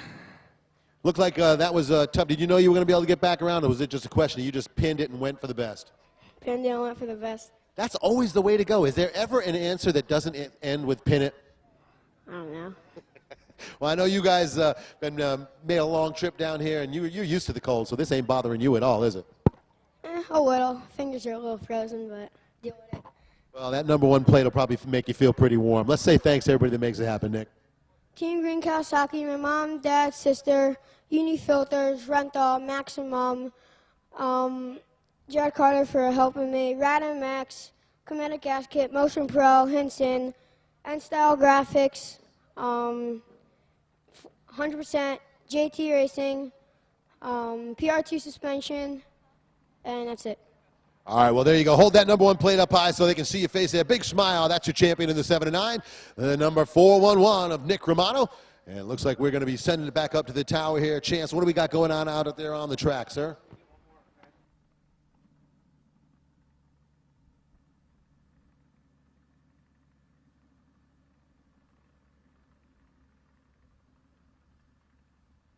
Yeah, thanks, Don. We got a little bit of track work going on right now. So I'm going to take this second to send it off to our sponsors.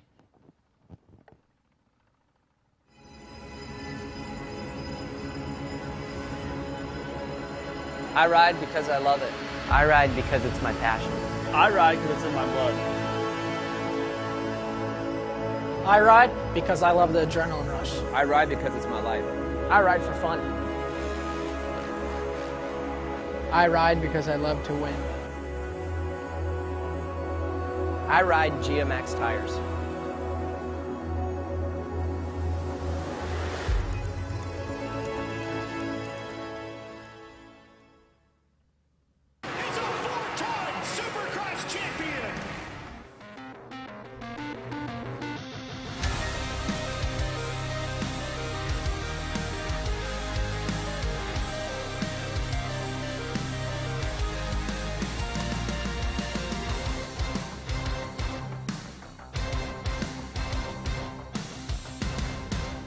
Kawasaki's giving away a 2015 KS motorcycle of your choice. Go online at ks.kawasaki.com/sweepstakes and enter for your chance to win.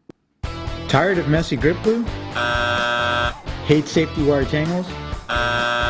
The ODI V2 lock-on grip installs in seconds. No glue, no wire, no problems.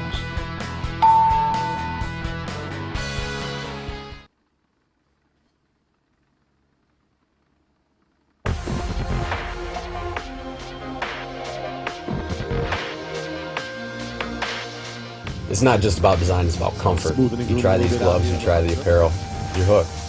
You're a part of the crew.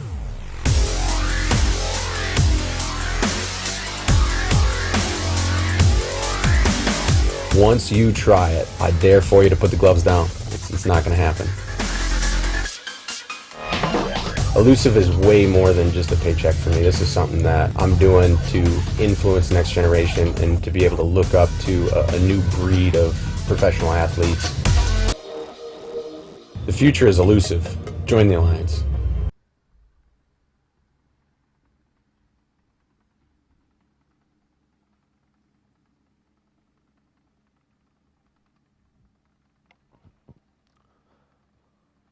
And we'll be right back with the racing action here for the Motocross League of America, the 2015 Davi MIllsaps Spring Classic AMA Championship presented by Fly Racing. Once again, big thanks to all the folks in the industry, all the sponsors and vendors who have come out to support the event. We certainly want to make sure folks get out there and say thanks to all those folks that make an event like this possible. You see all the banners that line the track. Those are not just for decoration. Those are the folks that help to make it happen. Fly Racing, the presenting sponsor here for the 2015 Davi MIllsaps Spring Classic AMA Championship presented by Fly Racing. Of course, the folks from FMF, Scott Motorsports on board, Lucas Oil, big part of the program, Dunlop, providing the live timing and scoring, and they are a huge part of the events here. The folks from Kawasaki Team Green in the house. The folks, of course, from KTM, the Orange Brigade tent down at the lower end of the property. Big thanks to the folks from KTM. Factory Connection in the house as well.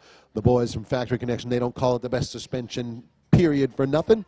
Of course, Lake Hill Trackside here in the house as well, providing riders with hard parts, accessories, everything they need to get out there on the track.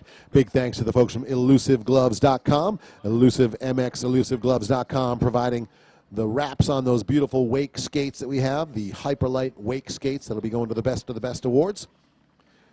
Of course, we want to send a big thanks out to all the folks that make this happen. A big thanks to Kevin Kozad and the folks from MXers for Jesus, who are able to provide the riders with the fellowship of faith here at the track.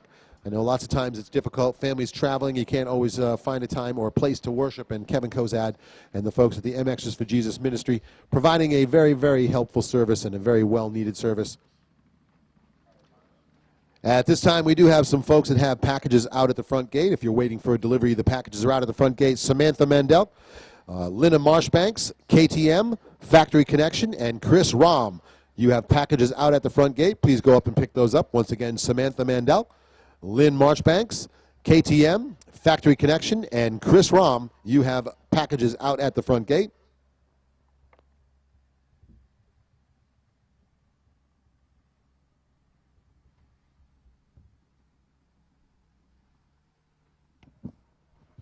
Riders in the 50cc 4-8 Limited, the 2-stroke, 4-stroke, the PW50 class. Out on the line, there'll be the next moto off the gate.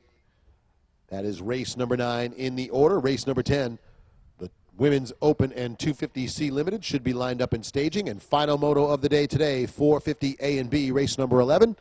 You should be lined up in the pre-staging area. Once again, we will pick up the racing action tomorrow morning at 9 a.m. 9 a.m. will be the start time tomorrow for race number 12, the Mini Senior 1.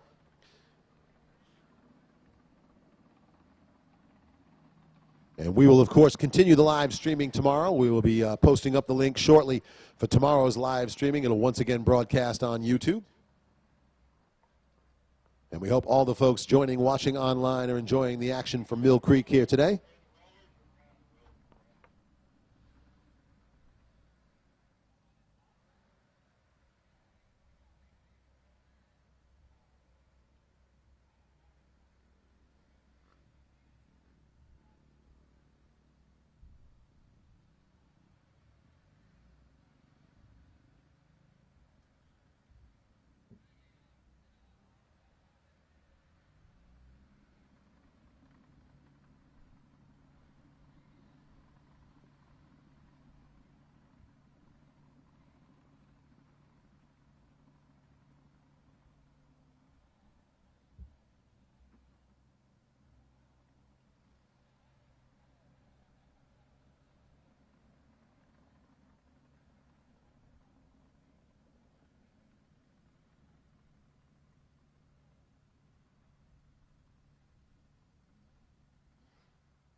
And it looks like we're concluding the track work out there on the track right now. So we're going to get ready to go with race number 9, the 50cc 4-8 Limited.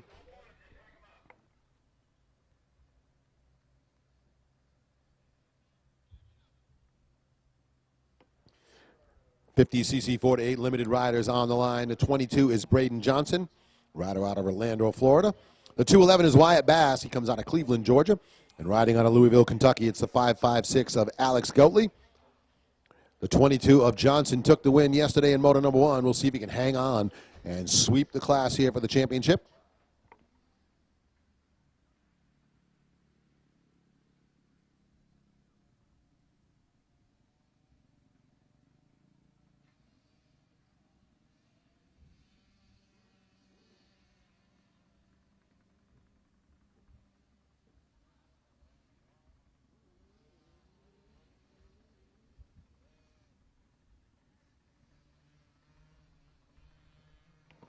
Looks like the 211, Wyatt Bass with the hole shot.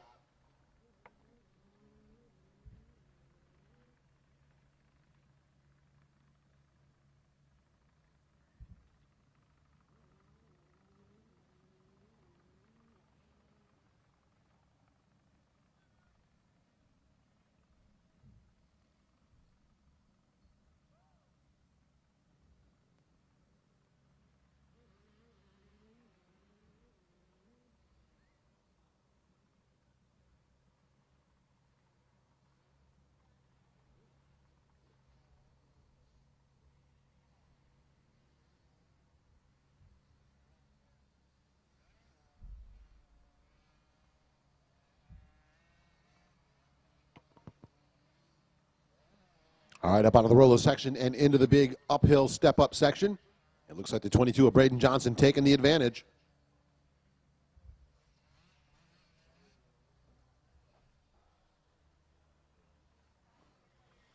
So into the finish line turn, there's the 22 KTM, Braden Johnson, your leader, coming up and over the finish line jump. The 211 of Bass maintaining second. That's how they finished yesterday, so we'll see if the 22 of Johnson can sweep it to take the championship.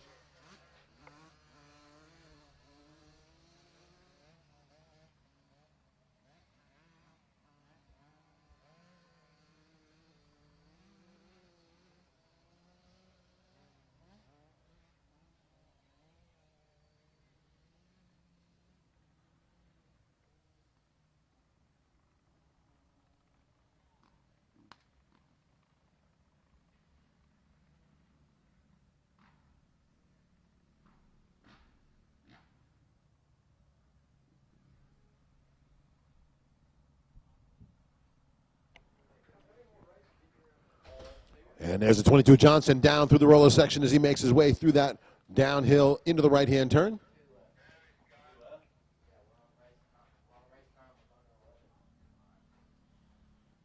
And there's your leader making his way into the tunnel triple section.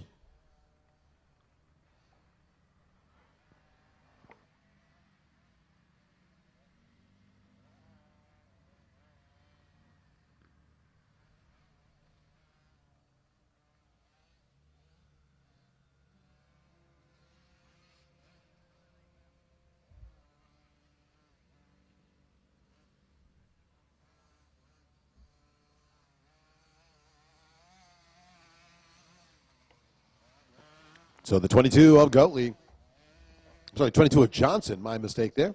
I was looking at one name and talking about another. 22 of Johnson maintains the top spot. There's the 211 of Wyatt Bass. And making his way into the finish line turn, there's the 556 King Cobra of Florida JM Racing cycle gear ride of Alex Goatley.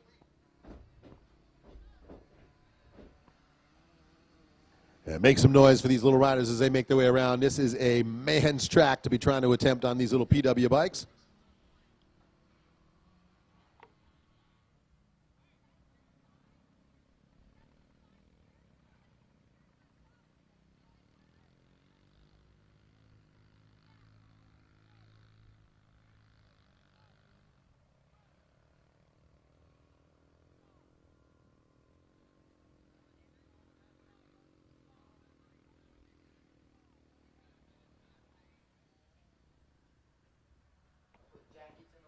Look at your leader making his way out of that roller section. Great line through there.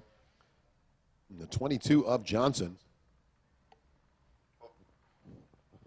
Oh, and having a little trouble on the uphill tunnel triple. You're going to have to get going. Here comes the 211 of Wyatt Bass. And Bass makes the move around into the lead. And here comes the 22 Johnson back up and running and chasing down the 211 of Wyatt Bass. And this is going to make things interesting.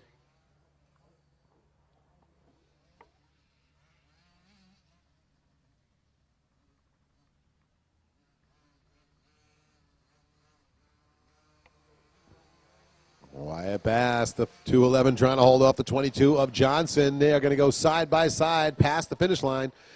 And Bass again maintains the lead here as he gains just a tiny bit of an advantage. The mistake that he made on the triple definitely brought them together, Don. Yeah, unfortunately, Johnson having a little trouble going up the uphill tunnel section there. He is now right back on the 211, but they're actually pretty close in speed. So without that advantage of the hole shot, this might be interesting for the rest of this moto.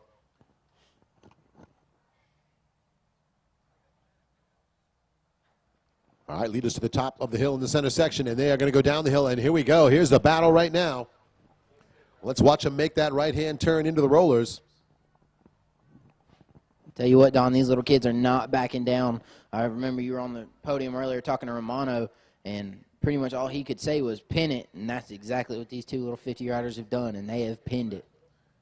And it looks like the 22 of Johnson did indeed pin it and make the pass into the lead again, so...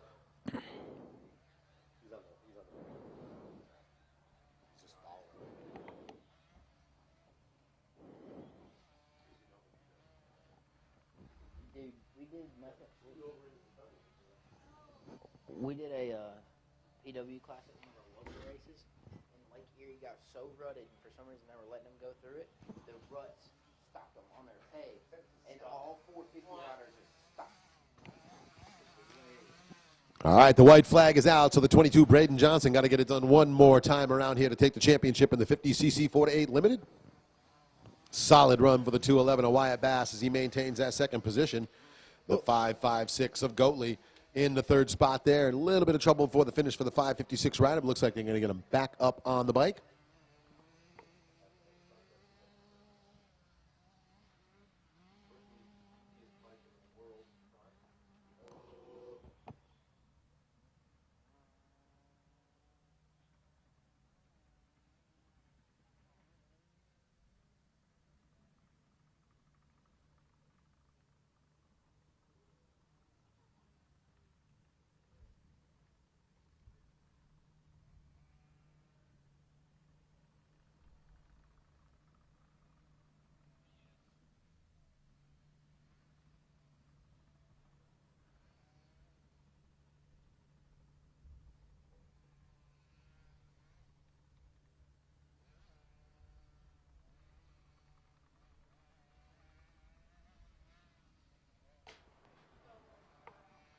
And here comes the 22 ride of Braden Johnson.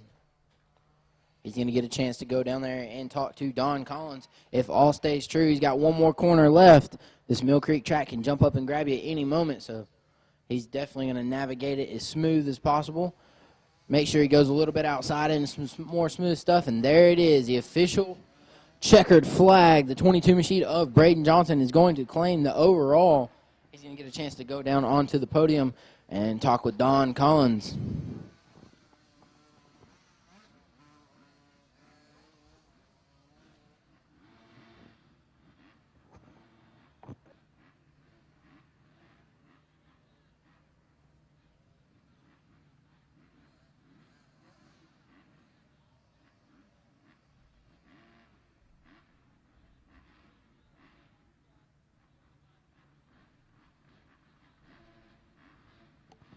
All right, Don Collins getting the 22 machine all squared away of Johnson down there on the podium. We're going to send it on down to him as he gets, he's having a little bit of trouble trying to get the bike situated up on the stand. I'll tell you what, it's been a while since I lifted a 50cc bike up onto a stand down here. A little bit of trouble getting up on the podium myself there, Braden. I know a little bit slippery on that wood, isn't it? Glad you don't have to ride on that stuff. Yeah. Did you have fun out there? Yeah. Looked like you had a pretty good start. You got off the gate pretty good. Yeah, it was a good start. You had to work a little bit. You get around the 211, though. You made the pass pretty early. Made the pass pretty early. All right, well, you did a great job, young man. You know you're going to get a #1 plate here? Yeah. All All right, we'll have Alex Hunter from the AMA hand over that number 1 plate. And we want to give a shout out to everybody helping you out here. Yeah. All right, I know you got a list over here, so ready? I'd like to thank my mom, my dad, my sister, my sponsors, my coach Rob, Ronnie Tensional, Cody, Chad, Kelly, Daryl, Jimbo and Candy, Orlando Sports Chiropractic, Alias, 60 Helmets, CD Boots. All right, congratulations there. We're going to get you a number 1 plate to hold up there. Hang that up high. That's your champion in the 50cc 4-8 Limited. The rider on the 22, Braden Johnson. Yeah, get right up in front there. They'll be able to see you better, sir. And we'll send it back up to the tower. Chance with our next moto coming off the gate. Yeah, Don, we've got 250C Limited and Women's Open out on the track right now.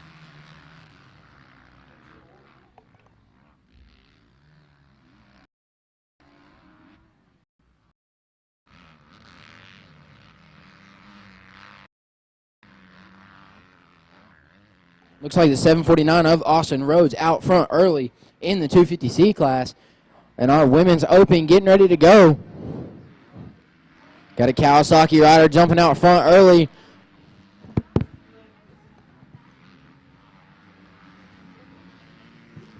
Looks like the 265 machine of Estrella Simovic getting out front, putting the horsepower down and going around the outside. She is going to pull the whole shot in this Women's Open class.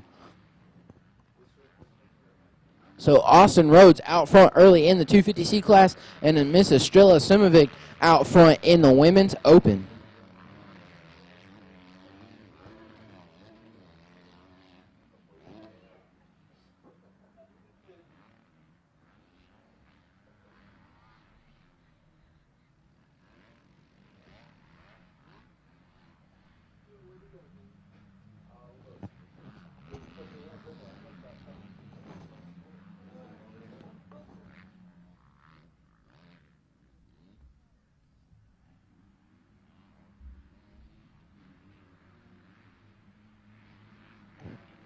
Here they come through the tunnel triple corner after the boulevard of Broken Dreams, airing it out up that big step-up triple, about 65 to 70 feet. That is the same exact size as the Supercross triple right there, Don. And here they go over the step-up, headed into the finish line. This will be their first lap around, getting ready to take the green flag. And nice run there on the 749. The Yamaha rider out in front. So Austin Rhodes trying to hold off the 41 of Ryan Rossier. It looks like the 427 of Steinberg in the 3rd spot. I'm sorry, Steinberg in the 3rd spot.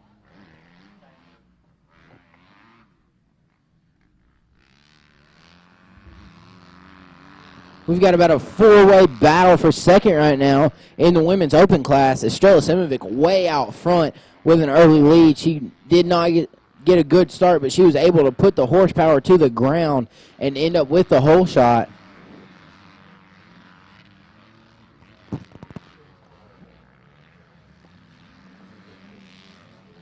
And it looks like that is the 265 of Estrella Simovic. She took the win yesterday, but she did have her hands full. Steinhauer finished 2nd yesterday, but right now, unfortunately, she's sitting in, it looks like 4th.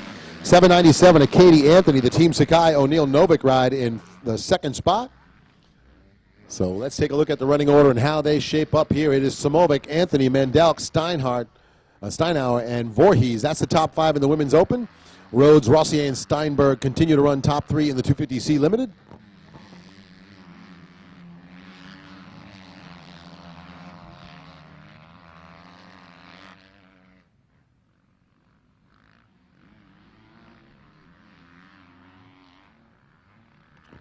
So race number 10, Women's Open and 250C Limited out on the track right now. 450 A and B lining up on the start gate. That is the final moto of the day today.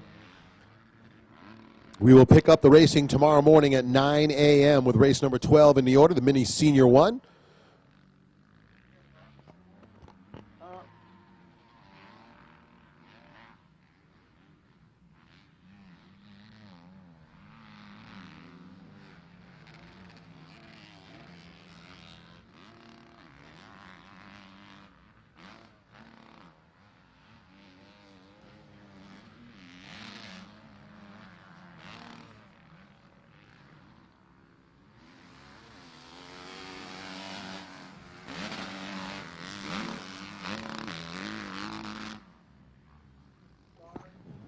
The 41 machine of Rossier trying to track down Rhodes last time around. Rhodes turned the fast lap with a 2:15.4, but Rossier right behind him with a 2:15.6. So Rhodes slowly pulling away.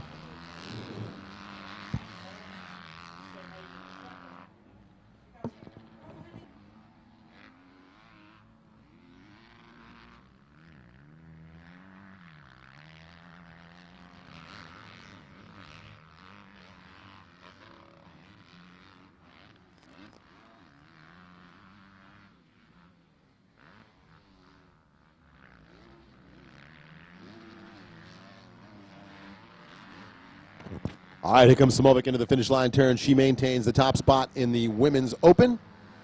And looks like she is building up the gap now over the 63 of Samantha Mandelk. 63 Ryder Mandelk finishing it up in 5th yesterday. She had a good run going, but it looks like she might have had some problems. 73 of Steinhauer now makes the move into 3rd. Nicole Voorhees on the 92 running in 4th.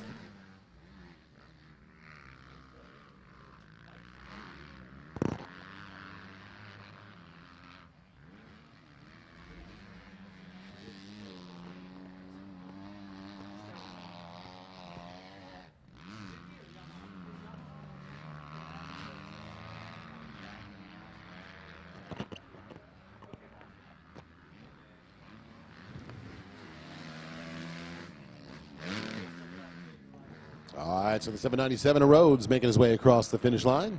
He has got a pretty solid gap on the field, it looks like now.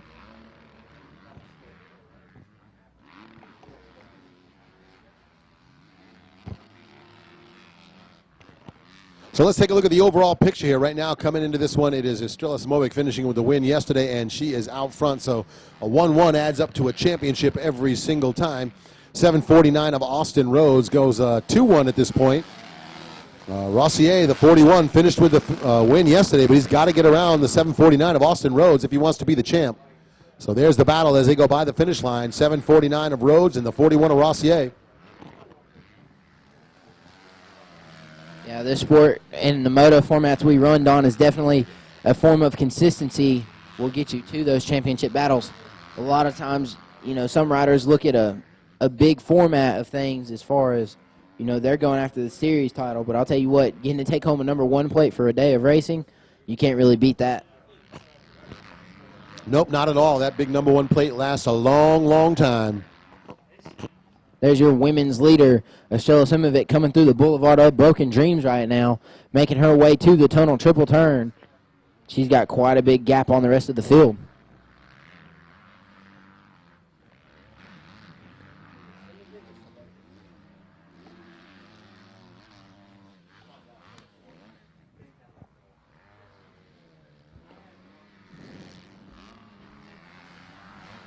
There is the 265 machine making her way across the finish line right now. Here comes the 63 machine.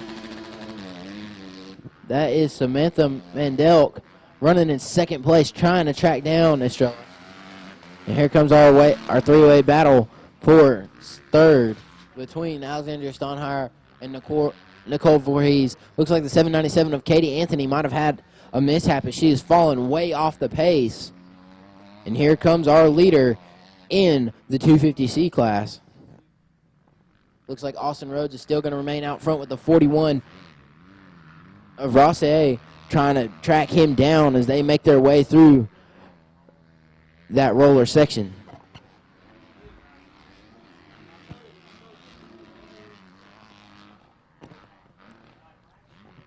And the 41, Rossier, is closing the gap on the leader here. We'll see if time is going to run out or if he's going to have enough time to try to make some type of a pass. But Austin Rhodes, the 749, running pretty consistent right now. The gap, I think, is about the same as it was last time around. I don't think there's been any change in that. No, a little over a 1.5 seconds. I'll tell you what, both of them just turned fast laps. Brian Rossier battling for traction as he come through the finish line corner. He still ran a faster time around by about a 1/2 second than Austin Rhodes. So Rhodes struggling to put the time down. Rossier going to try and close this thing up if he can get that throttle control. Yeah, and I'll tell you right now, that's what you got to do. You got to keep that thing out front and be smooth. We've heard that from riders all day long. It's slippery out there. It's tough. You got to have a good throttle control. You got to go a little slower to go fast sometimes out there today.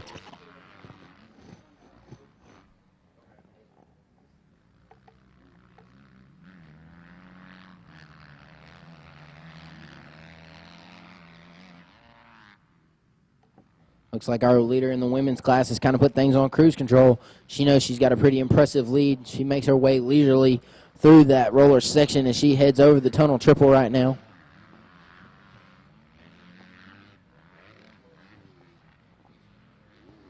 She's going to be getting ready for the white flag to come out as she makes her way across the finish line. You're going to want to thank Greg Cole with Southern Dirt Designs for helping get this track shaped up so well with the help of the RPM Dirt Crew. You can't thank these guys enough for the track to be in the condition that it is in. We've heard nothing but compliments over the radio and from everybody else around. So, again, big compliments out to Greg Cole with Southern Dirt Designs. If you need a motocross track, supercross track, or any kind of track for that matter performed for you, Greg Cole is your man. 92 of Voorhees makes the move around the 73 of Steinhauer. That is the battle for third. Voorhees takes the spot away. We'll see if the 73 Capital Cycle Ride of Steinhauer can make something happen to get back around.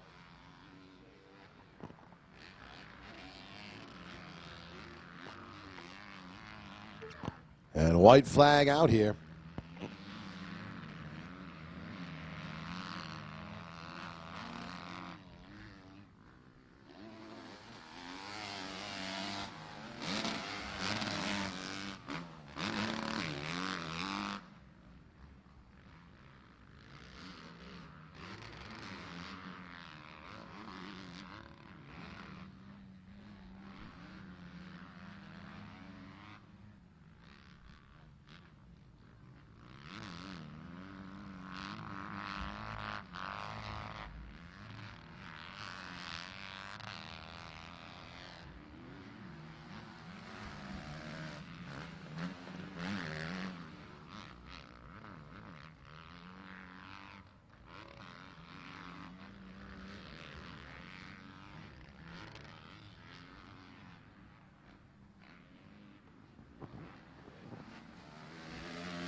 So again, out front in the 250C Limited class is Rhodes as they head down into the roller section.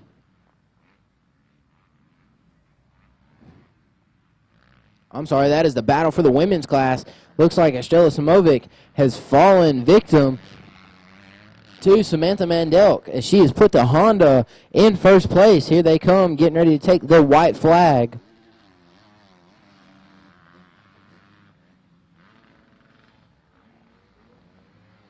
Where's this going to be?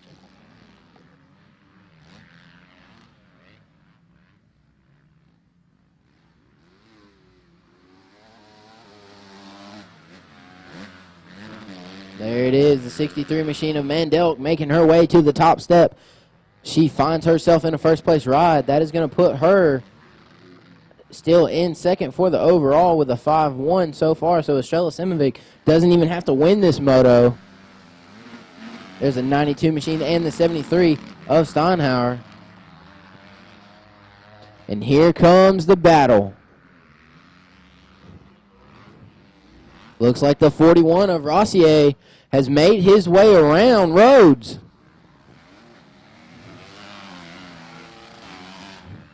There it is, ladies and gentlemen. Ryan Rossier takes the moto victory. And that is going to make him your overall winner with a 1-1 on the day. Ryan Rossier going to get a chance to head down to the podium and talk to Don Collins. Next up, we'll be looking for Estrella Simovic as she's making her way around the track right now. She's going to be your women's winner. Don, you're getting all set up down there on the podium. We're going to get a chance to talk to our winner, and I'm going to go ahead and send it on down to you.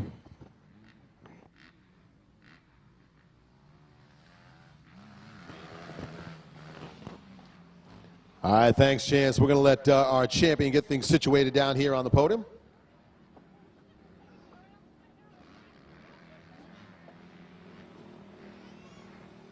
Sliding.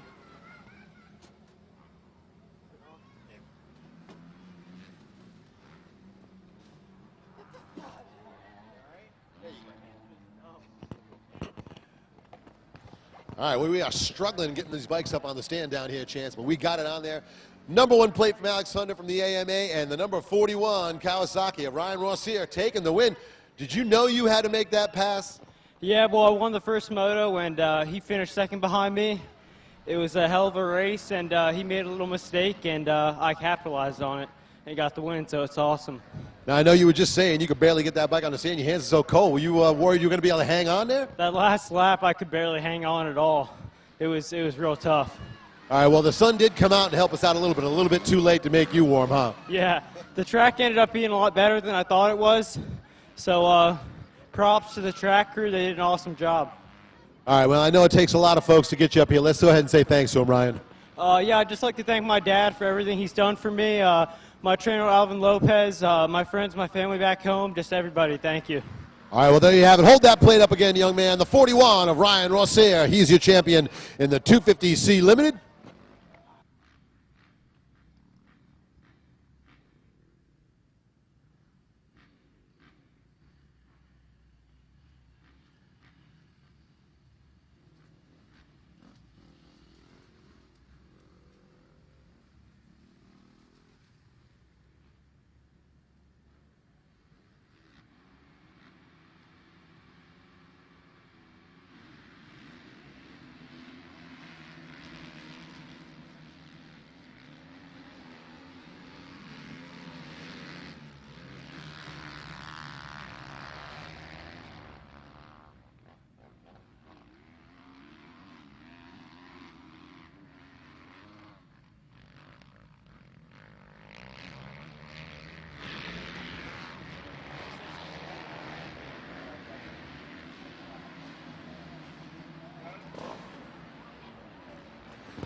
All right, well, we're back down here on the podium, Chance. We've had an opportunity to get things switched over. We got the 265 bike up on here, and we're going to say hi to our champion in the Women's Open, Estrella Simovic.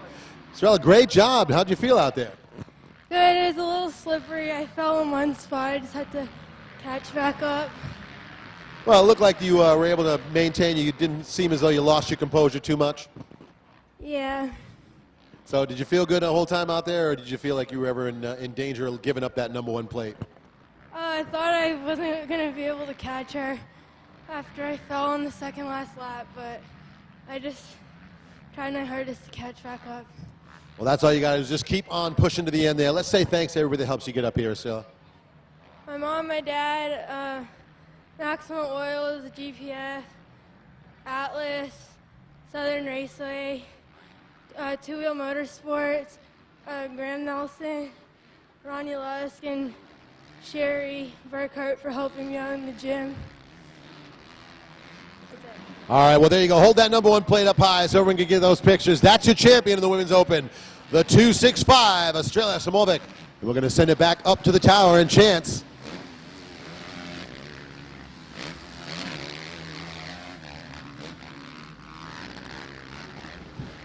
Yeah, Don. Right now, out on the track, we've got our pro guys, 450A and 450B, out on the track. The 83 of Lorenzo I can't ever say his last name.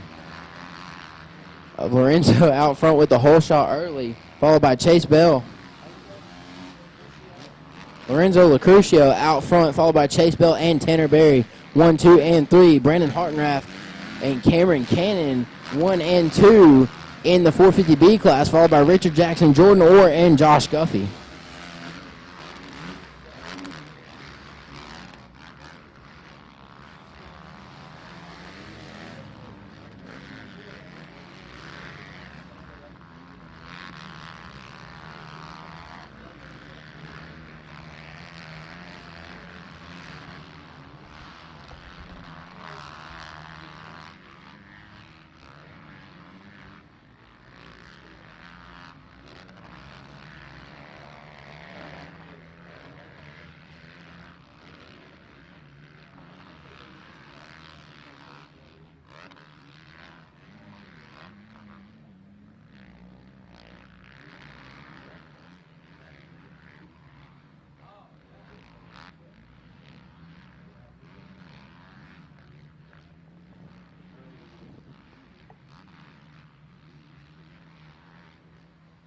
Lucretia out front early in this 450A moto. Chase Bell on the move.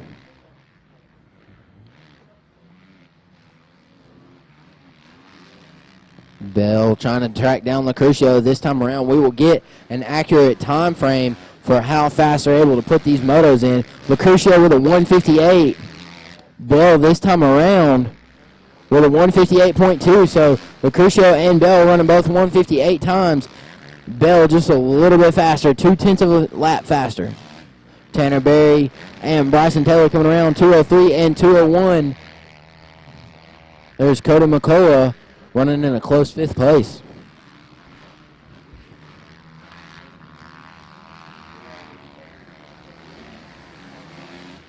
There's the 40 machine out front of Brendan Hartenrath. There's the 17 machine of Cameron Cannon. And there's the 238 of Richard Jackson, 1, 2, and 3 in this 450B class.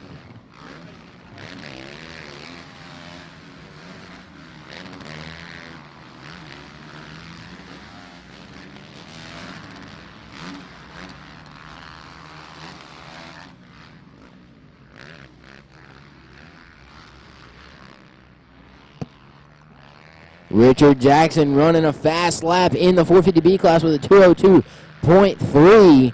You got to throw that out to the gloves he's got on. Elusive MX supplying those. So if you guys want to run some fast laps and get supreme grip on that bike, go check out the guys over at the Elusive MX area and ask them about their technology with their gloves.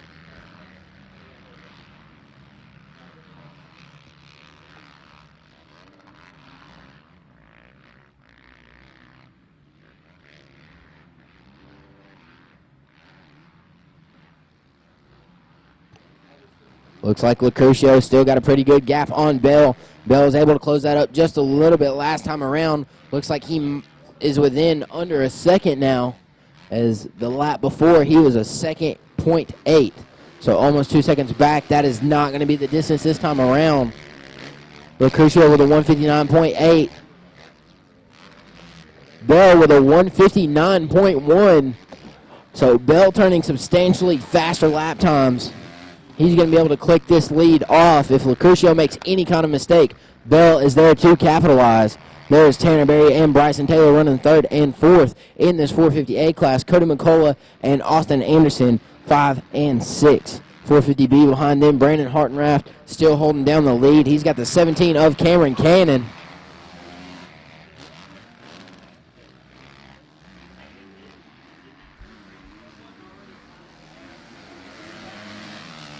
There's a 17 machine of Cameron Cannon. The 238 of Richard Jackson. Him and Cameron have got some stuff going on. I'm really not sure what's going on.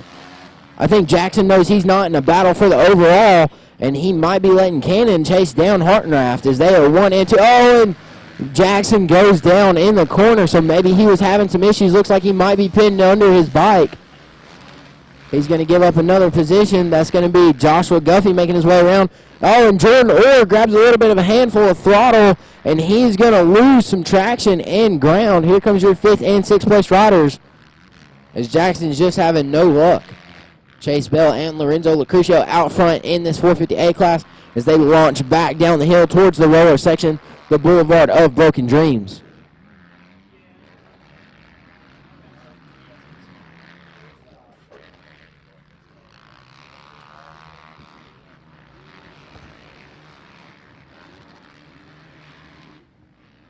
Lucretia looks like he's gapped Bell just a little bit, so you got to wonder if Bell might have made a mistake on the backside of the track out of our view.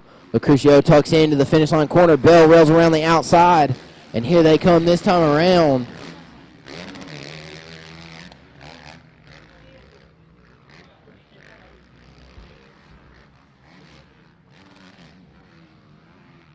This time around, Lucretia drops his lap time by a full second, turns a 158.2. Bell turning a 159.1, so still not the fastest lap of the track. Chase Bell with a 158.289. Lucretia with a 158.296. So Lucretia not the fastest lap of the track, but he turns a faster lap last time around, and that gives him a 1 second lead over Chase Bell. And I'll tell you what, to get down into a 158 at this point in time, the track is rough. It was tough all day long. It's been rougher and tougher as the day has worn on. And, man, that is some amazing riding for him to get up into that. So Lorenzo Locuscio, Chase Bell, and Tanner Berry, top 3 in the 450A. Brandon Hartraft, Cameron Cannon, and the 238 are Richard Jackson. We're top 3 in the 450B, but I think Guffey's going to take over that third spot.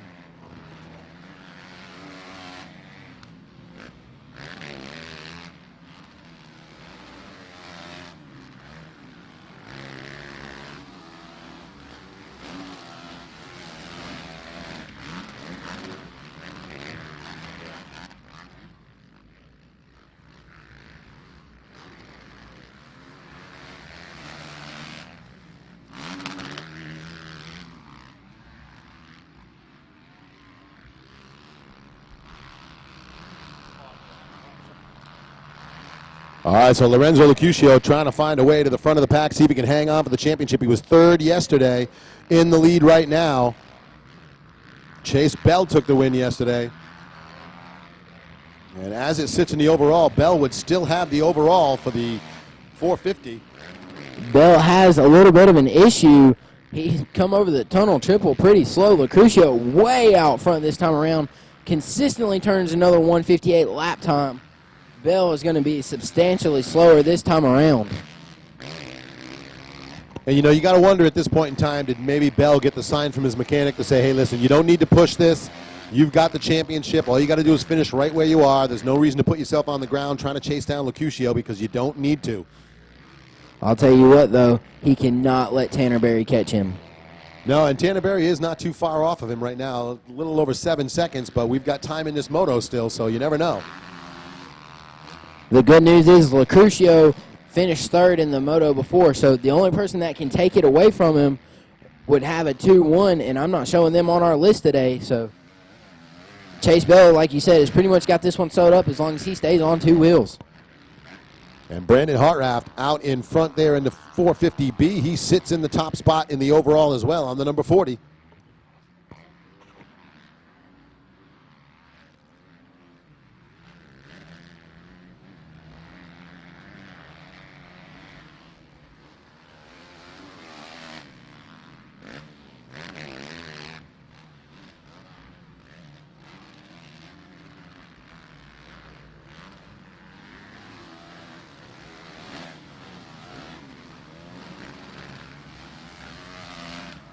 So Chase Bell out front with the overall. He's trying to chase down Locuscio, but he also realizes he's got everything in the bag, so he's just going to turn it around, put it on cruise control. But like we said, cannot allow Tanner Berry to catch him and pass him. That would put him out of contention for points. No, all he's got to do is just maintain that pace, keep that little gap he's got over Berry, and he will be the champion. So we'll see if Chase Bell can bring this one home, trying to ride it out smart. There's your leader in the class, though, the 83 of Locuscio. Locuscio has pretty much put it on cruise control. This time around, he runs a 2:03.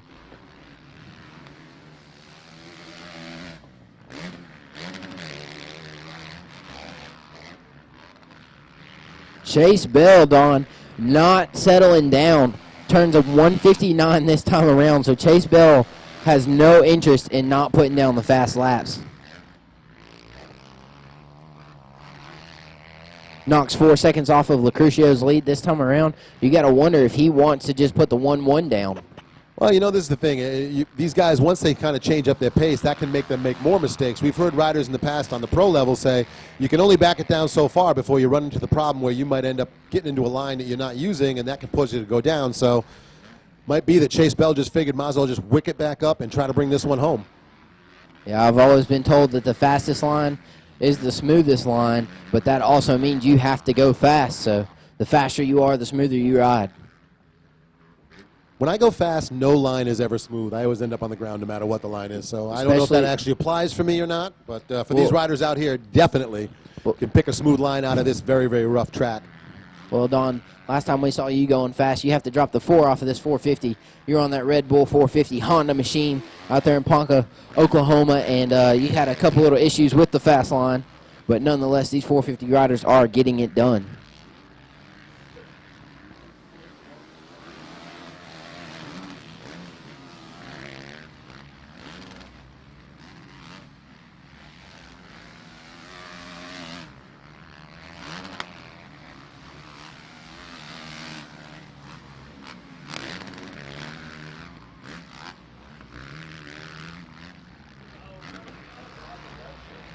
Brandon Hartenraft out front in this 450B class. Cameron Cannon second. Josh Guffey third. Michael Hartensvik fourth. Dakota Hacker fifth. Maxis Vilsons, Gray Tate, and Richard Jackson ran out your top 5. Brought to you right now by ElusiveGloves.com. And white flag here, so Chase Bell looks to be right where he needs to be to grab that championship. And Brandon Hartraft, right around the 40 in the B class, looks to be in the spot where he wants to be. Cameron Cannon doesn't look as though he's had a chance of closing on him, because right now Hartraft has a 16-second gap. I'll tell you what, Don, we were talking about Chase Bell last time we saw him was on a borrowed 125. There's nothing more of a better feeling than being on some bikes that, you know, obviously are treating him good, but he is definitely improving the resume. He'll be able to take that number 1 plate and say, hey, man, I need some support. Being in this 450A class with the likes of Andy Koss, Lorenzo Lucrucio, and a bunch of other names that don't fall far from the top of the list, Chase Bell is definitely putting things down. 17 machine of Cannon coming across the finish line right now. Brandon Hartenraft pretty much ran away with this one. He's got a 21-second lead over Cannon.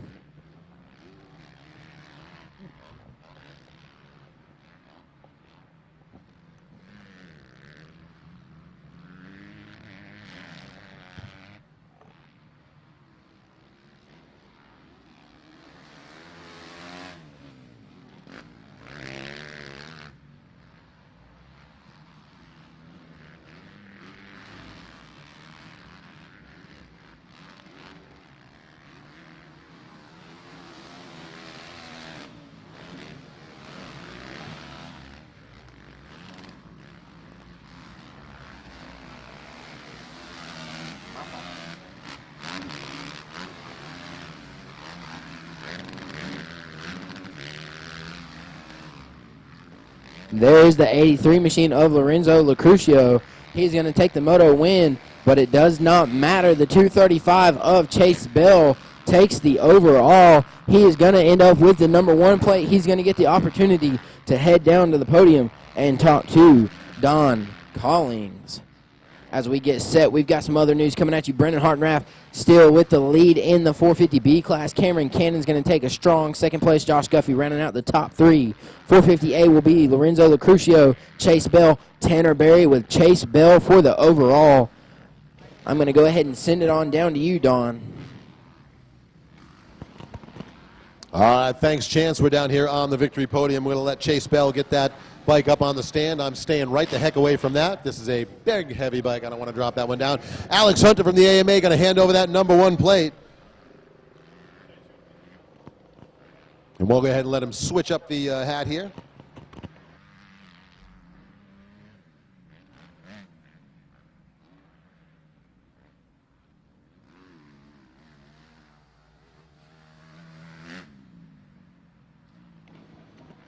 So down here with Chase Bell, your champion here in the 235. Chase, that was a pretty good run you had out there. Did you realize that second place was going to do it, or were you going to try to push for the win? No, I knew I had to stay in second place, and I just tried riding behind Lucrucio, and then made a little mistake over there before the triple and slid out, but luckily I had enough time over third to get back up and stay in second and get the win.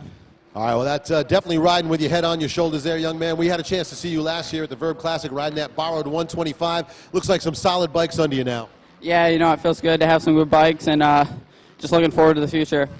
All right, well, let's give a shout out to everybody that helps you make it happen, Chase. I'd like to thank Monster Energy, FMF, 7MX, Oakley Goggles, Trolley Designs, DC Shoes, Gregory Roden Dirt, and Tag Bars, and whoever else I forgot. Thanks. All right, well, there you go. Hold that number 1 plate up high, young man. The 235, Chase Bell, your champion here in the 450A.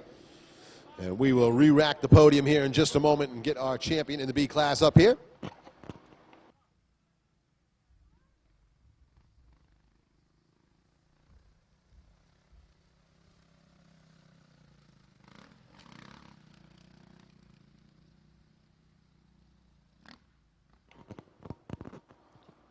So re-racking the podium as we get ready to go back up onto the top step here in just a moment.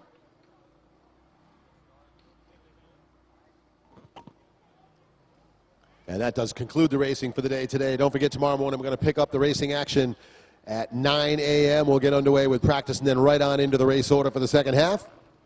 And now we're going to go ahead and send our champion from the B class on up there.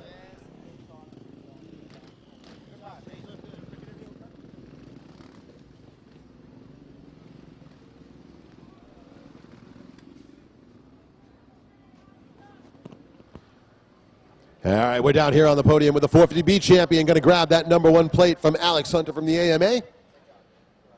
And Brandon Hartraft, your champion here in the 450B. Look at this nice brand new jersey on. You're podium ready, aren't you? Yeah, I wore a sweatshirt all day. It's a little cold outside, so.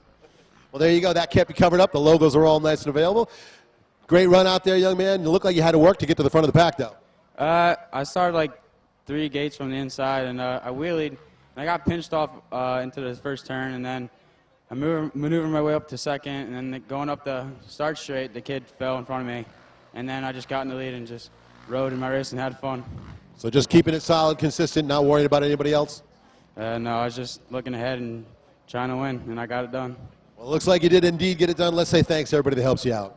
My mom and dad, Brewer Cycles, VP, South of the Border, ICW, Bellray, Nova Gloves, Alias, Sway Watches, PR2 Motors, Eric Howe, FMF, Continuous Line, Nielsen Mods, Dunlop, Tag, Heritage Sheds, Relink Graphics, and anybody else forgot, thank you. Well, there you go. Hold that plate up once again there. Here's your champion in the 450B, the #40, Brandon Hartraft. As I said, that is going to conclude the racing for today. We will be underway tomorrow morning at 9 a.m. We'll start off with the same sessions for practice, then on into the racing. And hey, folks, we did have somebody who misplaced a ring. They lost a ring when they took their gloves off. If you find a ring, it is an engagement ring. It is a very, very sentimental value to somebody. If you find that ring on the ground, please turn it into the registration building. That person was distraught that it came off when she took her gloves off. So please make sure if you find a ring on the ground, you bring it back up to the registration building. And I'm going to send it back upstairs to Chance, and we'll wrap it up here, Chance.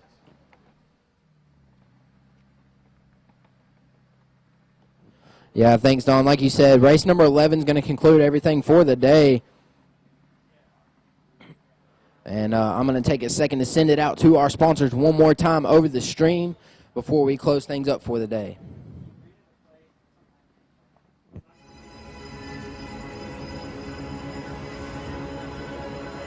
I ride because I love it. I ride because it's my passion. I ride because it's in my blood. I ride because I love the adrenaline rush. I ride because it's my life. I ride for fun. I ride because I love to win. I ride GMX tires.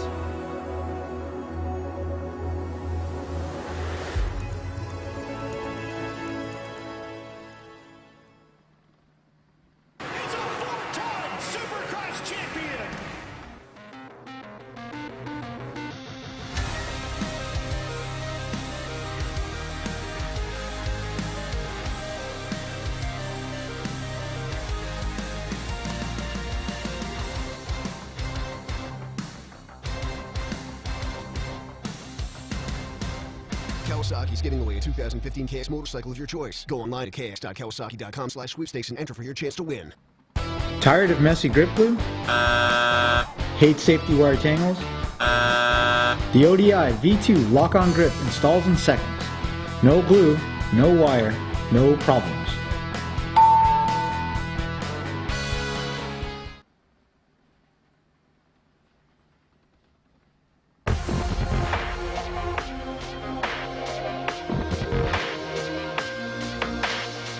It's not just about design, it's about comfort. You try these gloves, you try the apparel, you're hooked. You're a part of the crew.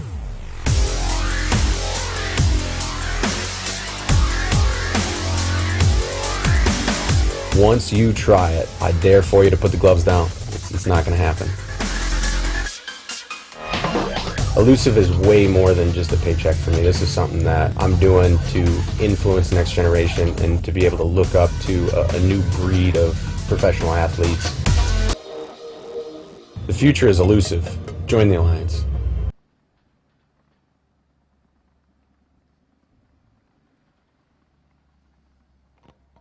All right, so once again, big thanks to those sponsors you just saw there on the live stream. We are closing out the live stream for the day here, so we will go ahead and send this one off to you folks there. We hope you enjoyed watching. And we'll be back with you live tomorrow morning, 9 a.m. We will start with practice, and then we'll be into the racing with race number 12 in the order. Once again, we had someone who lost a ring out there. Please, if you found a ring out there, turn it in to the registration building. It's had a lot of sentimental value for the person who lost it. They took the glove off, and she lost the ring, so she does ask that, please, if you find a ring out there, turn it into the registration building.